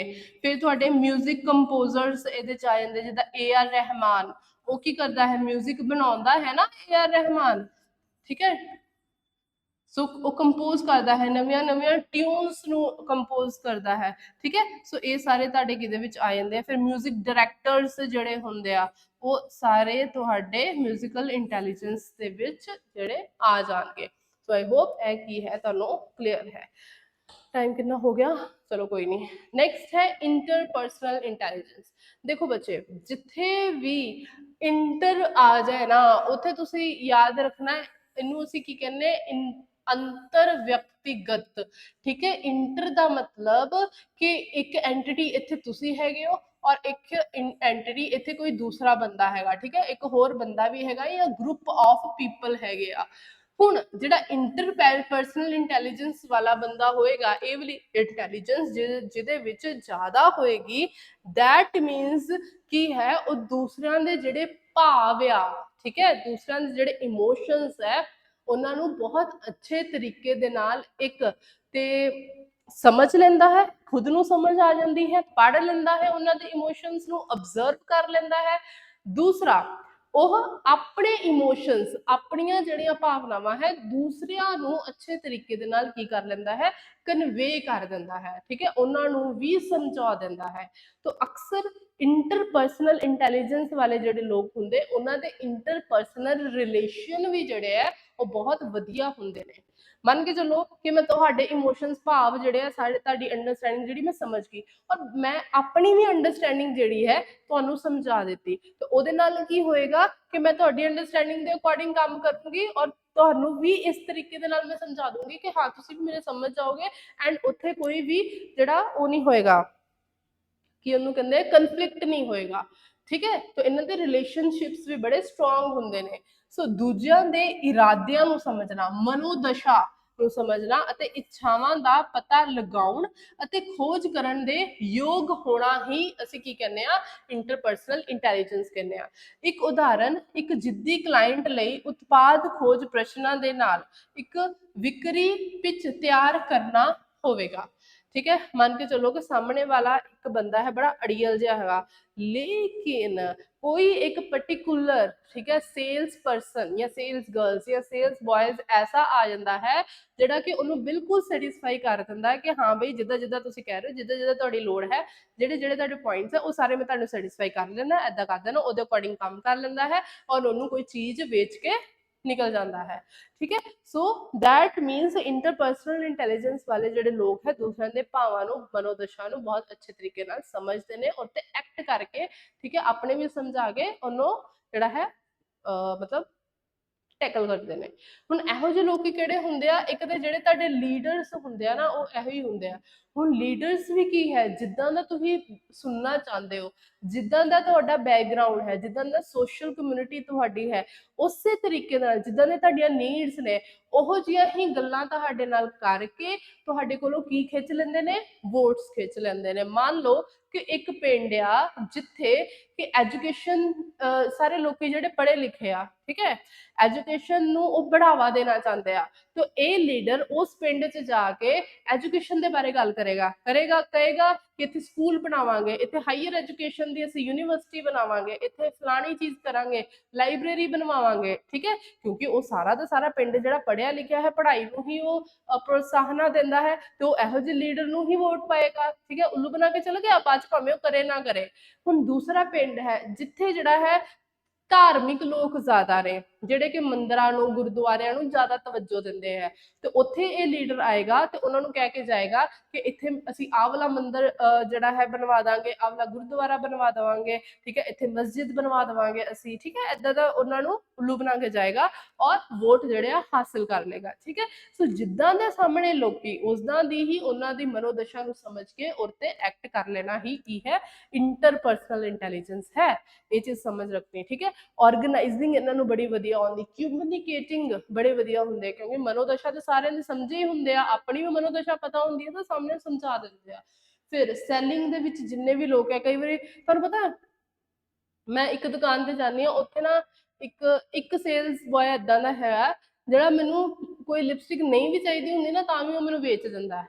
आई डोंट नो हाउ, और मैंने कभी पता भी नहीं लगता, फिर मैं घर आके पता लगता यार ये तो मैंने चाहिए भी नहीं सी, और ਇਹੋ ਜਿਹੇ ਸੇਮ ਕਲਰ ਮੇਰੇ ਕੋਲ ਹੈਗਾ ਸੀ, ਲੇਕਿਨ ਫਿਰ ਵੀ ਮੈਂ ਖਰੀਦ ਆਉਂਦੀ ਹਾਂ, ਠੀਕ ਹੈ। ਦੈਟ ਮੀਨਸ ਉਹ ਗੱਲਾਂ ਦੇ ਵਿੱਚ ਹੀ ਇਦਾਂ ਦਾ ਲੈ ਆਉਂਦਾ ਕਿ ਨਹੀਂ ਮੈਂ ਲੇਟੈਸਟ ਹੈ, ਬਿਲਕੁਲ ਪਹਿਲੇ ਕਦੀ ਕਲਰ ਨਹੀਂ ਆਇਆ, ਇਹ ਤੁਸੀਂ ਕਦੀ ਨਹੀਂ ਲਗਾਇਆ ਹੋਏਗਾ, ਠੀਕ ਹੈ, ਇਸ ਤਰੀਕੇ ਨਾਲ ਕਹਿ ਦਿੰਦਾ। ਸੋ ਦੈਟ ਮੀਨਸ ਉਹ ਕੀ ਹੈ, ਮੇਰੀ ਮਨੋਦਸ਼ਾ ਨੂੰ ਸਮਝ ਲੈਂਦਾ ਹੈ ਤੇ ਮੈਨੂੰ ਕੋਈ ਨਾ ਕੋਈ ਚੀਜ਼ ਜਿਹੜੀ ਹੈ ਮਤਲਬ ਦੇ ਹੀ ਦਿੰਦਾ ਹੈ, ਜੋ ਕਿ ਮੈਨੂੰ ਚਾਹੀਦੀ ਵੀ ਨਹੀਂ ਹੁੰਦੀ। ਫਿਰ ਇੰਟਰਵਿਊਇੰਗ ਕਰਨ ਦੀ ਜਿਹੜੀ ਸਕਿੱਲਸ ਹੁੰਦੀ ਹੈ ਇਹਨਾਂ ਦੇ ਵਿੱਚ ਬਹੁਤ ਅੱਛੀ ਹੁੰਦੀ ਹੈ, ਠੀਕ ਹੈ। ਕਨਫਲਿਕਟ ਰੈਜ਼ੋਲੂਸ਼ਨ ਹੁੰਦਾ, ਇੱਕ ਤੁਹਾਨੂੰ ਤੁਸੀਂ ਵੇਖਿਆ ਹੋਏਗਾ ਕਿ ਦੋ ਧਿਰਾਂ ਦੇ ਵਿੱਚ ਅਗਰ ਲੜਾਈ ਹੋ ਰਹੀ ਹੈ, ਨਹੀਂ ਸੁਲਝ ਰਹੀ, ਇੱਕ ਸਿਆਣੇ ਬੰਦੇ ਨੂੰ ਲਿਆਇਆ ਜਾਂਦਾ, ਹਾਂ ਵੀ ਇਹਨਾਂ ਦਾ ਮਸਲਾ ਸੁਲਝਾਓ। ਬੇਸਿਕਲੀ ਇਹੋ ਜਿਹਾ ਬੰਦਾ ਜਿਹੜਾ ਮਸਲੇ ਸੁਲਝਾਉਣ ਵਾਲਾ ਹੁੰਦਾ ਹੈ, ਉਹ ਇੰਟਰਪਰਸਨਲ ਇੰਟੈਲੀਜੈਂਸ ਦੇ ਵਿੱਚ ਮਾਹਿਰ ਹੁੰਦਾ ਹੈ, ਠੀਕ ਹੈ, ਉਹਦੀ ਡਿਵੈਲਪਡ ਹੁੰਦੀ ਹੈ। ਸੋ ਦੋਨਾਂ ਦੀ ਮਨੋਦਸ਼ਾ ਸਮਝ ਕੇ ਉਸ ਅਕੋਰਡਿੰਗ ਜਿਹੜਾ ਹੈ ਐਕਟ ਕਰਦਾ। ਇਹ ਸਾਰੇ ਜਿਹੜੇ ਹੋਣਗੇ ਨਾ ਇਹਨਾਂ ਦੇ, ਸੇਲਸ ਪਰਸਨ ਜਿਹੜਾ ਹੋ ਗਿਆ ਇਹ ਰਿਲੇਟਡ ਕਰੀਅਰ ਹੋ ਜਾਏਗਾ। ਪੋਲੀਟੀਸ਼ੀਅਨਸ ਜਿਹੜੇ ਹੈ ਇਹ ਵੀ, ਹੁਣ ਤੁਸੀਂ ਕਹੋਗੇ ਕਿ ਮੈਮ ਪੋਲੀਟੀਸ਼ੀਅਨਸ ਆਪਾਂ ਵਰਬਲ ਦੇ ਵਿੱਚ ਵੀ ਕਰਾਂਗੇ, ਹਾਂ ਹੁਣ ਦੇਖੋ ਤੁਸੀਂ ਇੱਕ ਪੋਲੀਟੀਸ਼ੀਅਨ ਜਿਹੜਾ ਹੈ ਉਹ ਬੋਲਣ ਵਿੱਚ ਵੀ ਵਧੀਆ ਹੈ, ਠੀਕ ਹੈ, ਉਹਦੇ ਵਿੱਚ ਵਰਬਲ ਵੀ ਹੈ, ਪਲੱਸ ਉਹ ਇੰਟਰਪਰਸਨਲ ਵੀ ਹੋ ਗਿਆ, ਤੇ ਉਹ ਕੀ ਬਣ ਗਿਆ ਫਿਰ, ਪ੍ਰਧਾਨ ਮੰਤਰੀ ਬਣ ਗਿਆ, ਠੀਕ ਹੈ। ਜਿਵੇਂ ਆਪਣੇ ਮੋਦੀ ਜੀ, ਇੰਟਰਪਰਸਨਲ ਇੰਟੈਲੀਜੈਂਸ ਵੀ ਬਹੁਤ ਵਧੀਆ ਹੈ, ਪੰਜਾਬ 'ਚ ਆ ਜਾਂਦੇ ਨੇ ਤੇ ਕੀ ਕਹਿੰਦੇ ਨੇ ਉਹਨਾਂ ਤੋਂ ਵਧੀਆ ਸਿੱਖ ਕੋਈ ਨਹੀਂ ਹੈ, ਠੀਕ ਹੈ। ਅਗਰ ਉਹ ਪੂਰਬ 'ਚ ਚਲ ਜਾਂਦੇ ਨੇ, ਪੂਰਬ ਹਿੰਦੁਸਤਾਨ 'ਚ ਚਲ ਜਾਂਦੇ, ਉਹਨਾਂ ਤੋਂ ਵਧੀਆ ਹਿੰਦੂ ਕੋਈ ਨਹੀਂ ਹੈ। ਮੁਸਲਮਾਨਾਂ ਦੇ ਵਿੱਚ ਚਲੇ ਗਏ ਤੇ ਉਹਨਾਂ ਤੋਂ ਵਧੀਆ ਮੁਸਲਮਾਨ ਕੋਈ ਨਹੀਂ ਹੈ, ਹਨਾ, ਫਿਰ ਉਹਨਾਂ ਦੀ ਗੱਲ ਕਰਨੀ ਸ਼ੁਰੂ ਕਰ ਦਿੱਤੀ। ਔਰ ਪਲੱਸ ਬੋਲਣ ਦੇ ਵਿੱਚ ਤਾਂ ਵੈਸੇ ਹੀ ਉਹ ਬੜੇ ਮਾਹਰ ਨੇ ਮਿੱਤਰੋ, ਹਨਾ, ਤੇ ਫਿਰ ਕੀ ਹੋ ਜਾਂਦੇ, ਫਿਰ ਪ੍ਰਧਾਨ ਮੰਤਰੀ ਬਣ ਜੀਦਾ ਆਪਾਂ, ਠੀਕ ਹੈ। ਚਲੋ ਇਹ ਕੀ ਸੀ, ਜੋਕ ਸੀ ਵੈਸੇ, ਬਟ ਇਸ ਚੀਜ਼ ਨੂੰ ਸਮਝੋ ਤੁਸੀਂ, ਓਕੇ। ਸੇਲਸ ਪਰਸਨ ਹੋ ਗਿਆ, ਇਹ ਮੈਂ ਤੁਹਾਨੂੰ ਦੱਸ ਦਿੱਤਾ। ਹੋਰ ਇਵੈਂਟ ਆਰਗੇਨਾਈਜ਼ਰਸ ਜਿਹੜੇ ਵੀ ਹੁੰਦੇ ਆ, ਠੀਕ ਹੈ, ਉਹ ਸਾਰੇ ਇਹਦੇ ਵਿੱਚ ਆ ਜਾਣਗੇ। ਐਡਵੋਕੇਟਸ ਵੀ ਆ ਜਾਂਦੇ ਆ। ਉਹ ਐਡਵੋਕੇਟਸ ਤੁਹਾਡੇ ਵਰਬਲ ਦੇ ਵਿੱਚ ਵੀ ਆਣਗੇ, ਬੋਲਣ 'ਚ ਵੀ ਬੜੇ ਅੱਛੇ ਨੇ ਔਰ ਮਸਲੇ ਸੁਲਝਾਉਣ 'ਚ ਵੀ ਬੜੇ ਅੱਛੇ ਨੇ, ਠੀਕ ਹੈ, ਉਹ ਆ ਜਾਣਗੇ। ਐਂਡ ਨੈਕਸਟ ਹੈ ਸਾਡੀ ਇੰਟਰਾਪਰਸਨਲ ਇੰਟੈਲੀਜੈਂਸ। ਇੰਟਰਾ ਇੱਥੇ ਵਰਡ ਕੀ ਹੈਗਾ, ਇੰਟਰਾ, ਇੱਥੇ ਇਹ ਅੰਤਰ ਵਿਅਕਤੀਗਤ ਨਹੀਂ ਹੈਗੀ, ਇਹ ਥੋੜਾ ਇੱਥੇ ਗੜਬੜ ਹੈ, ठीक है। इंट्रापर्सनल की है, टाइम की हो गया है, अच्छा ਨੈਕਸਟ ਕਲਾਸ ਵੀ ਹੈ ਮੇਰੀ। ਚਲੋ ਇੰਟਰਾਪਰਸਨਲ ਇੰਟੈਲੀਜੈਂਸ ਨੂੰ ਤੁਸੀਂ ਇੱਥੇ ਯਾਦ ਰੱਖਣੀ, ਇੱਥੇ ਸਿਰਫ ਇੱਕ ਧਿਰ ਹੀ ਹੈਗਾ, ਇੱਥੇ ਸਿਰਫ ਇੱਕ ਧਿਰਾ ਹੈ, ਇੱਕੋ ਹੀ ਬੰਦਾ ਹੈ, ਠੀਕ ਹੈ। ਇੱਥੇ ਹੁਣ ਦੋ ਬੰਦੇ ਜਾਂ ਦੋ ਗਰੁੱਪ ਆਫ ਪੀਪਲ ਇੱਥੇ ਨਹੀਂ ਹੈਗੇ, ਠੀਕ ਹੈ, ਇੱਕੋ ਹੀ ਬੰਦਾ ਹੈ। ਹੁਣ ਜਿੰਨੀ ਵੀ ਸਾਡੇ ਭਾਵ ਨੇ, ਠੀਕ ਹੈ, ਅਸੀਂ ਕੀ ਨੇ, ਇੱਕੋ ਹੀ ਬੰਦਾ, ਉਹ ਆਪਣੇ ਭਾਵਾਂ ਨੂੰ ਸਮਝ ਰਿਹਾ ਹੈ, ਆਪਣੀਆਂ ਕਮਜ਼ੋਰੀਆਂ, ਆਪਣੇ ਜਿਹੜੇ ਸਟਰੋਂਗ ਪੁਆਇੰਟਸ ਨੇ ਉਹਨਾਂ ਨੂੰ ਅੱਛੇ ਤਰੀਕੇ ਨਾਲ ਅਵੇਅਰ ਹੈ, ਉਹਨਾਂ ਨੂੰ ਸਮਝਦਾ ਹੈ, ਠੀਕ ਹੈ, ਔਰ ਉਹਨਾਂ ਦੇ ਅਕੋਰਡਿੰਗ ਜਿਹੜਾ ਹੈ ਐਕਟ ਕਰਦਾ ਹੈ। That is known as intrapersonal intelligence, ठीक है। ਆਪਣੇ ਆਪ ਨੂੰ ਪੂਰੀ ਤਰ੍ਹਾਂ ਸਮਝਣ ਅਤੇ ਆਪਣੇ ਜੀਵਨ ਅਤੇ ਭਾਵਨਾਵਾਂ ਨੂੰ ਪ੍ਰਭਾਵਸ਼ਾਲੀ ਢੰਗ ਨਾਲ ਨਿਯੰਤਰਿਤ ਕਰਨ ਦੇ ਯੋਗ ਹੋਣਾ ਹੀ ਕੀ ਹੈ, ਇੰਟਰਾਪਰਸਨਲ ਇੰਟੈਲੀਜੈਂਸ ਹੈ। ਇੱਕ ਉਦਾਹਰਨ ਵਿਦਿਆਰਥੀਆਂ ਨੂੰ ਇਸ ਗੱਲ ਤੇ ਵਿਚਾਰ ਕਰਨ ਲਈ ਕਹੇਗੀ ਕਿ ਉਹਨਾਂ ਦੇ ਕਰੀਅਰ ਦੇ ਟੀਚੇ ਕੀ ਹਨ ਅਤੇ ਉਹ ਆਪਣੇ ਟੀਚਿਆਂ ਨੂੰ ਪੂਰਾ ਕਰਨ ਲਈ ਕਿਹੜੇ ਕਦਮ ਚੁੱਕ ਰਹੇ ਹਨ, ਠੀਕ ਹੈ, ਕਿ ਉਹਨਾਂ ਦੇ ਕਰੀਅਰ ਗੋਲਸ ਕੀ ਨੇ। ਹੁਣ ਦੇਖੋ ਇੱਕ ਬੰਦਾ ਹੁੰਦਾ ਹੈ, ਬੱਚਾ ਹੁੰਦਾ ਹੈ, ਉਹਨੂੰ ਆਪਣਾ ਕਰੀਅਰ ਜਿਹੜਾ ਹੈ ਪੂਰਾ ਕਲੀਅਰ ਹੁੰਦਾ ਕਿ ਮੈਂ ਇਹ ਵਾਲਾ ਕੰਮ ਕਰਨਾ ਹੈ, ਮੈਂ ਡਾਕਟਰ ਬਣਨਾ ਹੈ, ਠੀਕ ਹੈ, ਮੇਰਾ ਇੰਟਰਸਟ ਉਸ 'ਚ ਹੈ। ਉਹ ਸੈਲਫ ਅਵੇਅਰ ਹੈ ਕਿ ਉਹਦੀਆਂ ਕਮਜ਼ੋਰੀਆਂ ਕੀ ਹੈ। ਮੰਨ ਕੇ ਚਲੋ ਉਹਨੂੰ 10th ਵਿੱਚ ਹੀ ਪਤਾ ਚੱਲ ਗਿਆ ਕਿ ਉਹਦੀ ਜਿਹੜੀ ਕਮਜ਼ੋਰੀ ਹੈ ਉਹ ਕੀ ਹੈ, ਮੈਥਸ ਹੈ, ਉਹ ਮੈਥਸ ਜ਼ਿਆਦਾ ਨਹੀਂ ਕਰ ਸਕਦਾ, ਠੀਕ ਹੈ, ਇੰਨੇ ਅਵਲ ਲੈਵਲ ਦਾ ਨਹੀਂ ਕਰ ਸਕਦਾ, ਤੇ ਉਹਨੇ +1 'ਚ ਹੀ ਆਪਟ ਕੀ ਕਰ ਲਿੱਤੀ, ਬਾਇਓ ਕਰ ਲਿੱਤੀ, ਉਹਨੇ ਬਾਇਓ ਵਾਲਾ ਹੀ ਜਿਹੜਾ ਹੈ ਆਪਣਾ ਕਰੀਅਰ ਜਿਹੜਾ ਉਹ ਕੀਤਾ। ਇੱਕ ਬੰਦਾ ਹੈ, ਉਹਨੂੰ ਸ਼ੁਰੂ ਤੋਂ ਹੀ ਪਤਾ ਹੈ ਕਿ ਮੈਂ ਪਾਇਲਟ ਬਣਨਾ, ਉਹ ਅਵੇਅਰ ਹੈ। ਪਰ ਇੱਕ ਬੱਚਾ ਹੈ, ਉਹਨੂੰ ਪਤਾ ਹੀ ਨਹੀਂ ਮੈਂ ਕੀ ਕਰਨਾ ਹੈ, ਠੀਕ ਹੈ, ਉਹਨੂੰ ਪਤਾ ਹੀ ਨਹੀਂ ਕਿ ਮੇਰਾ ਸਟਰੋਂਗ ਪੁਆਇੰਟ ਕੀ ਹੈ, ਨੈਗੇਟਿਵ ਪੁਆਇੰਟ ਕੀ ਹੈ, ਮੈਂ ਕਿਹੜੇ ਕਰੀਅਰ ਦੇ ਵਿੱਚ ਸੂਟੇਬਲ ਹੋਵਾਂਗਾ, ਕਿਹੜੇ ਕਰੀਅਰ ਦੇ ਵਿੱਚ ਨਹੀਂ ਹੋਵਾਂਗਾ। ਮੈਨੂੰ ਸ਼ੁਰੂ ਤੋਂ ਹੀ ਪਤਾ ਹੀ ਕਿ ਮੈਨੂੰ ਕਾਲਜ ਪ੍ਰੋਫੈਸਰ ਬਣਨਾ ਹੈ, ਤੇ ਮੈਂ ਉਹਦੇ ਵਾਸਤੇ ਹੀ ਆਪਣੀ ਸਾਰੀ ਪੜ੍ਹਾਈ ਕੀਤੀ, ਠੀਕ ਹੈ, ਇੰਟਰਾਪਰਸਨਲ ਇੰਟੈਲੀਜੈਂਸ। ਸੋ ਇਹ ਜਿਹੜੀ ਹੈ ਉਦਾਹਰਨ ਹੈ, ਠੀਕ ਹੈ। ਇਹਦੇ ਜਿਹੜੇ ਹੁੰਦੇ ਇਹੋ ਜਿਹੇ ਕਿਹੜੇ ਲੋਕੀ ਹੁੰਦੇ, ਜਿੰਨੇ ਵੀ ਤੁਹਾਡੇ ਧਾਰਮਿਕ ਸੰਤ ਹੋ ਗਏ, ਠੀਕ ਹੈ, ਸੇਂਟਸ ਹੋ ਗਏ, ਫਿਲੋਸਫਰਸ ਹੋ ਗਏ, ਇਹ ਸਾਰੇ ਕਿਹੜੇ ਨੇ, ਇਹਨਾਂ ਦੇ ਵਿੱਚ ਆਣਗੇ, ਠੀਕ ਹੈ। ਰਿਲੀਜੀਅਸ ਲੀਡਰਸ ਜਿੰਨੇ ਵੀ ਹੈ ਤੁਹਾਡੇ, ਠੀਕ ਹੈ, ਉਹ ਸਾਰੇ ਕਿਹਦੇ ਵਿੱਚ ਆਉਂਦੇ ਨੇ, ਇਹਦੇ ਵਿੱਚ ਹੀ ਆਉਂਦੇ ਨੇ, ਠੀਕ ਹੈ। चलो नेक्स्ट है नेचुरलिस्टिक इंटेलिजेंस, बहुत ईजी। नेचुरलिस्टिक इंटेलिजेंस की है कि ਆਪਣੇ ਆਲੇ ਦੁਆਲੇ ਦੇ ਵੱਖ-ਵੱਖ ਪੌਦਿਆਂ ਅਤੇ ਵਾਤਾਵਰਣ ਦੀਆਂ ਕਿਸਮਾਂ ਨੂੰ ਪਛਾਣਨ ਅਤੇ ਉਹਨਾਂ ਦਾ ਵਰਗੀਕਰਨ ਕਰਨ ਦੇ ਯੋਗ ਹੋਣਾ ਹੀ ਕੀ ਹੈ, ਨੈਚੁਰਲਿਸਟਿਕ ਇੰਟੈਲੀਜੈਂਸ ਹੈ, ਨੈਚੁਰਲਿਸਟਿਕ, ਠੀਕ ਹੈ, ਇੰਟੈਲੀਜੈਂਸ ਹੈ। ਹੁਣ ਇਹੋ ਜਿਹੇ ਲੋਕੀ ਕੀ ਹੈ, ਪੇੜ ਪੌਦੇ ਨੂੰ ਵੇਖ ਕੇ ਹੀ ਦੱਸ ਦੇਣਗੇ ਕਿ ਇਹ ਜ਼ਹਿਰੀਲਾ ਹੈ, ਇਹ ਵਾਲਾ ਜਿਹੜਾ ਹੈ ਵਧੀਆ ਹੈ ਪੌਦਾ, ਠੀਕ ਹੈ। ਸੋਇਲ ਜਿਹੜੀ ਹੁੰਦੀ ਹੈ, ਮਿੱਟੀ ਹੁੰਦੀ ਹੈ ਜਿਹੜੀ, ਉਹਦੀ ਸਥਿਤੀ ਨੂੰ ਦੇਖ ਕੇ ਦੱਸ ਦਿੰਦੇ ਆ ਕਿ ਇਹਦੇ ਵਿੱਚ ਜਿਹੜਾ ਪੌਦਾ ਉਪਜੇਗਾ ਕਿ ਨਹੀਂ ਉਪਜੇਗਾ। ਉਹ ਮਿੱਟੀ ਨੂੰ ਦੇਖ ਕੇ ਦੱਸ ਦੇਣ, ਜ਼ਮੀਨ ਨੂੰ ਦੇਖ ਕੇ ਦੱਸ ਦੇਣਗੇ ਇਹ ਬੰਜਰ ਜ਼ਮੀਨ ਹੈ ਜਾਂ ਨਹੀਂ ਹੈ। ਨੇਚਰ ਨੂੰ ਬੜੇ ਅੱਛੇ ਤਰੀਕੇ ਦੇ ਨਾਲ ਉਹ ਜਾਣ ਲੈਂਦੇ ਆ। ਮੌਸਮ ਨੂੰ ਵੇਖ ਕੇ ਉਹ ਦੱਸ ਦੇਣਗੇ ਕਿ ਬਾਰਿਸ਼ ਹੋਣ ਵਾਲੀ ਹੈ, ਬਾਰਿਸ਼ ਹੋ ਸਕਦੀ ਹੈ ਜਾਂ ਨਹੀਂ ਹੋ ਸਕਦੀ, ਹਵਾ ਆ ਸਕਦੀ ਹੈ ਕਿ ਨਹੀਂ ਆ ਸਕਦੀ, ਠੀਕ ਹੈ, ਤੂਫਾਨ ਆਉਣ ਵਾਲਾ ਕਿ ਨਹੀਂ ਆ ਸਕਦਾ, ਹਨਾ। ਉਹਨੂੰ ਮਤਲਬ ਨੇਚਰ ਦੇ ਨਾਲ ਹੀ ਉਹ ਬਹੁਤ ਜ਼ਿਆਦਾ ਜੁੜੇ ਹੋਏ ਲੋਕੀ ਹੁੰਦੇ ਨੇ ਇਹੋ ਜਿਹੇ, ਉਹ ਨੇਚਰ ਨੂੰ ਸਮਝਦੇ ਨੇ ਉਹ, ਠੀਕ ਹੈ, ਪੇੜ ਪੌਦਿਆਂ ਨੂੰ ਸਮਝਦੇ ਨੇ, ਜੀਵ ਜੰਤੂਆਂ ਨੂੰ ਸਮਝਦੇ ਨੇ, ਓਕੇ। ਸੋ ਇਹੋ ਜਿਹੇ ਲੋਕੀ ਜਿਹੜੇ ਹੈ ਉਹ ਕੌਣ ਹੁੰਦੇ, ਨੈਚੁਰਲਿਸਟਿਕ ਇੰਟੈਲੀਜੈਂਸ ਉਹਨਾਂ 'ਚ ਜ਼ਿਆਦਾ ਹੁੰਦੀ। ਜਿੰਨੇ ਤੁਹਾਡੇ ਬੋਟਨੀਸਟ ਨੇ, ਹਨਾ, ਜਿਹੜੇ ਪੇੜ ਪੌਦਿਆਂ ਦੇ ਨਾਲ ਕੰਮ ਕਰਦੇ ਨੇ, ਓਕੇ, ਉਹ ਸਾਰੇ ਦੇ ਸਾਰੇ ਕਿਹਦੇ ਵਿੱਚ ਆ ਜਾਣਗੇ, ਨੈਚੁਰਲਿਸਟਿਕ ਇੰਟੈਲੀਜੈਂਸ ਦੇ ਵਿੱਚ ਆਏ ਨੇ। ਫਿਰ ਉਸ ਤੋਂ ਬਾਅਦ ਜਿਹੜੇ ਤੁਹਾਡੇ ਗਾਰਡਨਰਸ ਹੁੰਦੇ ਆ, ਮਾਲੀ, ਹਨਾ, ਉਹ ਵੀ ਸਾਰੇ ਕੀ ਹੈ ਇਹਦੇ ਵਿੱਚ। ਫਿਰ ਫਾਰਮਰਸ ਨੇ, ਓਕੇ, ਉਹ ਵੀ ਕਿਹਦੇ ਵਿੱਚ ਆ ਜਾਂਦੇ ਸਾਡੇ, ਇਹਦੇ ਵਿੱਚ ਹੀ ਆ ਜਾਂਦੇ। ਫਿਰ ਦੈਨ ਤੁਹਾਡੇ ਫਾਰਮਰਸ ਹੋ ਗਏ, ਫਿਰ ਹੋਰ ਕੌਣ, ਮਤਲਬ ਇਦਾਂ ਦੇ ਹੀ ਲੋਕੀ ਜਿਹੜੇ ਜਾਨਵਰਾਂ ਦੇ ਨਾਲ ਕੰਮ ਕਰਦੇ ਨੇ, ਹਨਾ। ਫਿਰ ਤੁਹਾਡੇ ਆਰਕੀਓਲੋਜਿਸਟ, ਠੀਕ ਹੈ, ਸੋਇਲ ਜਿਹੜੇ ਆਰਕੀਓਲੋਜਿਸਟ, ਠੀਕ ਹੈ, ਜਿਹੜੇ ਮਤਲਬ ਰੌਕਸ ਨੂੰ ਖੋਦਦੇ ਰਹਿੰਦੇ, ਧਰਤੀ ਨੂੰ ਖੋਦਦੇ ਰਹਿੰਦੇ, ਪੁਰਾਣਾ ਚੀਜ਼ਾਂ ਕੱਢਦੇ ਰਹਿੰਦੇ ਧਰਤੀ ਦੇ ਵਿੱਚੋਂ, ਹਨਾ, ਉਹ ਸਾਰੇ ਜਿਹੜੇ ਲੋਕੀ ਇਹਦੇ ਵਿੱਚ ਹੀ ਆਣਗੇ। ਜੀਓਲੋਜਿਸਟ ਜਿੰਨੇ ਵੀ ਤੁਹਾਡੇ ਸਟੱਡੀ ਆਫ ਅਰਥ ਜਿਹੜੀ ਕਰਦੇ ਆ, ਠੀਕ ਹੈ, ਉਹ ਵੀ ਕਿਹਦੇ ਵਿੱਚ ਆ ਜਾਣਗੇ, ਇਹਨਾਂ ਦੇ ਵਿੱਚ ਹੀ ਆ ਜਾਣਗੇ। ਸੋ ਨੇਚਰ ਨੂੰ ਸਮਝਣ ਵਾਲੇ ਜਿਹੜੇ ਲੋਕ ਹੈ ਉਹ ਕੀ ਹੋ ਜਾਂਦੇ ਤੁਹਾਡੇ ਨੈਚੁਰਲਿਸਟਿਕ। ਹੁਣ ਇਹ ਇੱਕ ਹੋਰ ਹੈ ਐਗਜ਼ਿਸਟੈਂਸ਼ੀਅਲ ਇੰਟੈਲੀਜੈਂਸ। ਇਹ ਕਦੀ ਪੁੱਛ ਵੀ ਲੈਂਦਾ, ਕਦੀ ਨਹੀਂ ਵੀ ਪੁੱਛਦਾ। ਬੇਸਿਕਲੀ ਨੈਚੁਰਲਿਸਟਿਕ ਇੰਟੈਲੀਜੈਂਸ ਤੱਕ ਹੀ ਐਨਸੀਈਆਰਟੀ ਜਿਹੜੀ ਹੈ ਉਹ ਲੈ ਕੇ ਚੱਲਦੀ ਹੈ। ਬਟ ਇੱਕ ਹੋਰ ਹੈ ਜਿਹੜੀ ਕਿ ਇਹਦੀ ਥਿਊਰੀ ਦੇ ਵਿੱਚ ਹੈ, ਇਹਨੂੰ ਵੀ ਆਪਾਂ ਕਰਨਾ ਹੈ, and that is existential intelligence, being able to ask deep and critical questions about broader human experience। basically existence ਦਾ ਮਤਲਬ ਕੀ ਹੁੰਦਾ, ਮੌਜੂਦਗੀ, ਠੀਕ ਹੈ, ਕਿ ਸਾਡੀ ਇਸ ਧਰਤੀ ਤੇ ਜਨਮ ਕਿਉਂ ਹੋਇਆ, ਅਸੀਂ ਇਸ ਧਰਤੀ ਤੇ ਮੌਜੂਦ ਕਿਉਂ ਹੋ ਗਏ ਆ, ਸਾਡਾ ਕੀ ਮਕਸਦ ਕੀ ਹੈ ਇਸ ਧਰਤੀ ਤੇ ਆਉਣ ਦਾ, ਸਾਡੀ ਜ਼ਿੰਦਗੀ ਦਾ ਮਕਸਦ ਕੀ ਹੈ, ਸਾਡਾ ਪਰਮ ਜਿਹੜਾ ਹੈ ਉਦੇਸ਼ ਇਸ ਧਰਤੀ ਤੇ ਆਉਣ ਦਾ ਕੀ ਹੈ, ਜਾਂ ਅੰਤਿਮ ਉਦੇਸ਼ ਕੀ ਹੈਗਾ, ਠੀਕ ਹੈ, ਅਲਟੀਮੇਟ ਗੋਲ ਕੀ ਹੈ, ਹੂ ਆਰ ਯੂ, ਅਸੀਂ ਕੌਣ ਆ, ਕਿਉਂ ਹਾਂ, ਕਿੱਥੋਂ ਆਏ ਹਾਂ, ਠੀਕ ਹੈ, ਇਦਾਂ ਦੇ ਕੁਐਸਚਨਸ ਜਿਹੜੇ ਕਰਦੇ ਨੇ ਕਿ ਮਤਲਬ ਮੈਂ ਇਸ ਧਰਤੀ ਤੇ ਕਰ ਹੀ ਰਿਹਾ, ਸਿਰਫ ਖਾਣਾ ਪੀਣਾ ਸੋ ਲਿਆ, ਇਹੀ ਜਿਹੜੀ ਜ਼ਿੰਦਗੀ ਨਹੀਂ ਹੈ, ਜ਼ਿੰਦਗੀ ਇਸ ਤੋਂ ਵੀ ਉੱਪਰ ਹੈ, ਇਦਾਂ ਦੇ ਜਿਹੜੇ ਕੁਐਸਚਨਸ ਕਰਦੇ ਹੈ ਲੋਕੀ, ਠੀਕ ਹੈ, ਉਹਨਾਂ ਦੇ ਵਿੱਚ ਕੀ ਹੈ, ਐਗਜ਼ਿਸਟੈਂਸ਼ੀਅਲ ਇੰਟੈਲੀਜੈਂਸ ਹੈ। ਜਿੱਦਾਂ ਐਗਜ਼ਾਮਪਲ ਦੇ ਤੌਰ ਤੇ ਸਾਧ ਗੁਰੂ, ਹਨਾ, ਫਿਲੋਸਫਰਸ ਹੋ ਗਏ, ਸਾਧ ਗੁਰੂ ਹੋ ਗਏ, ਪ੍ਰੀਚਰਸ ਹੋ ਗਏ, ਜਿੰਨੇ ਵੀ ਹੈ ਜਿਹੜੇ ਤੁਹਾਡੇ, ਹਨਾ, ਫਿਲੋਸਫਰਸ, ਇਹ ਸਾਰੇ ਇਹਨਾਂ ਦੇ ਵਿੱਚ ਹੀ ਆਣਗੇ ਜਿਹੜੇ ਐਗਜ਼ਿਸਟੈਂਸ ਦੀ ਗੱਲ ਕਰਦੇ ਆ, ਸਾਡੀ ਹੋਂਦ ਦੀ ਗੱਲ ਕਰਦੇ ਆ, ਠੀਕ ਹੈ। ਐਗਜ਼ਿਸਟੈਂਸ਼ੀਅਲ ਕ੍ਰਾਈਸਿਸ ਦੇ ਵਿੱਚ ਵਿਆਪਕ ਮਨੁੱਖੀ ਅਨੁਭਵ ਬਾਰੇ ਡੂੰਘੇ ਅਤੇ ਨਾਜ਼ੁਕ ਸਵਾਲ ਪੁੱਛਣ ਦੇ ਯੋਗ ਹੋਣਾ ਹੀ ਕੀ ਹੈ, ਐਗਜ਼ਿਸਟੈਂਸ਼ੀਅਲ ਇੰਟੈਲੀਜੈਂਸ ਹੈ।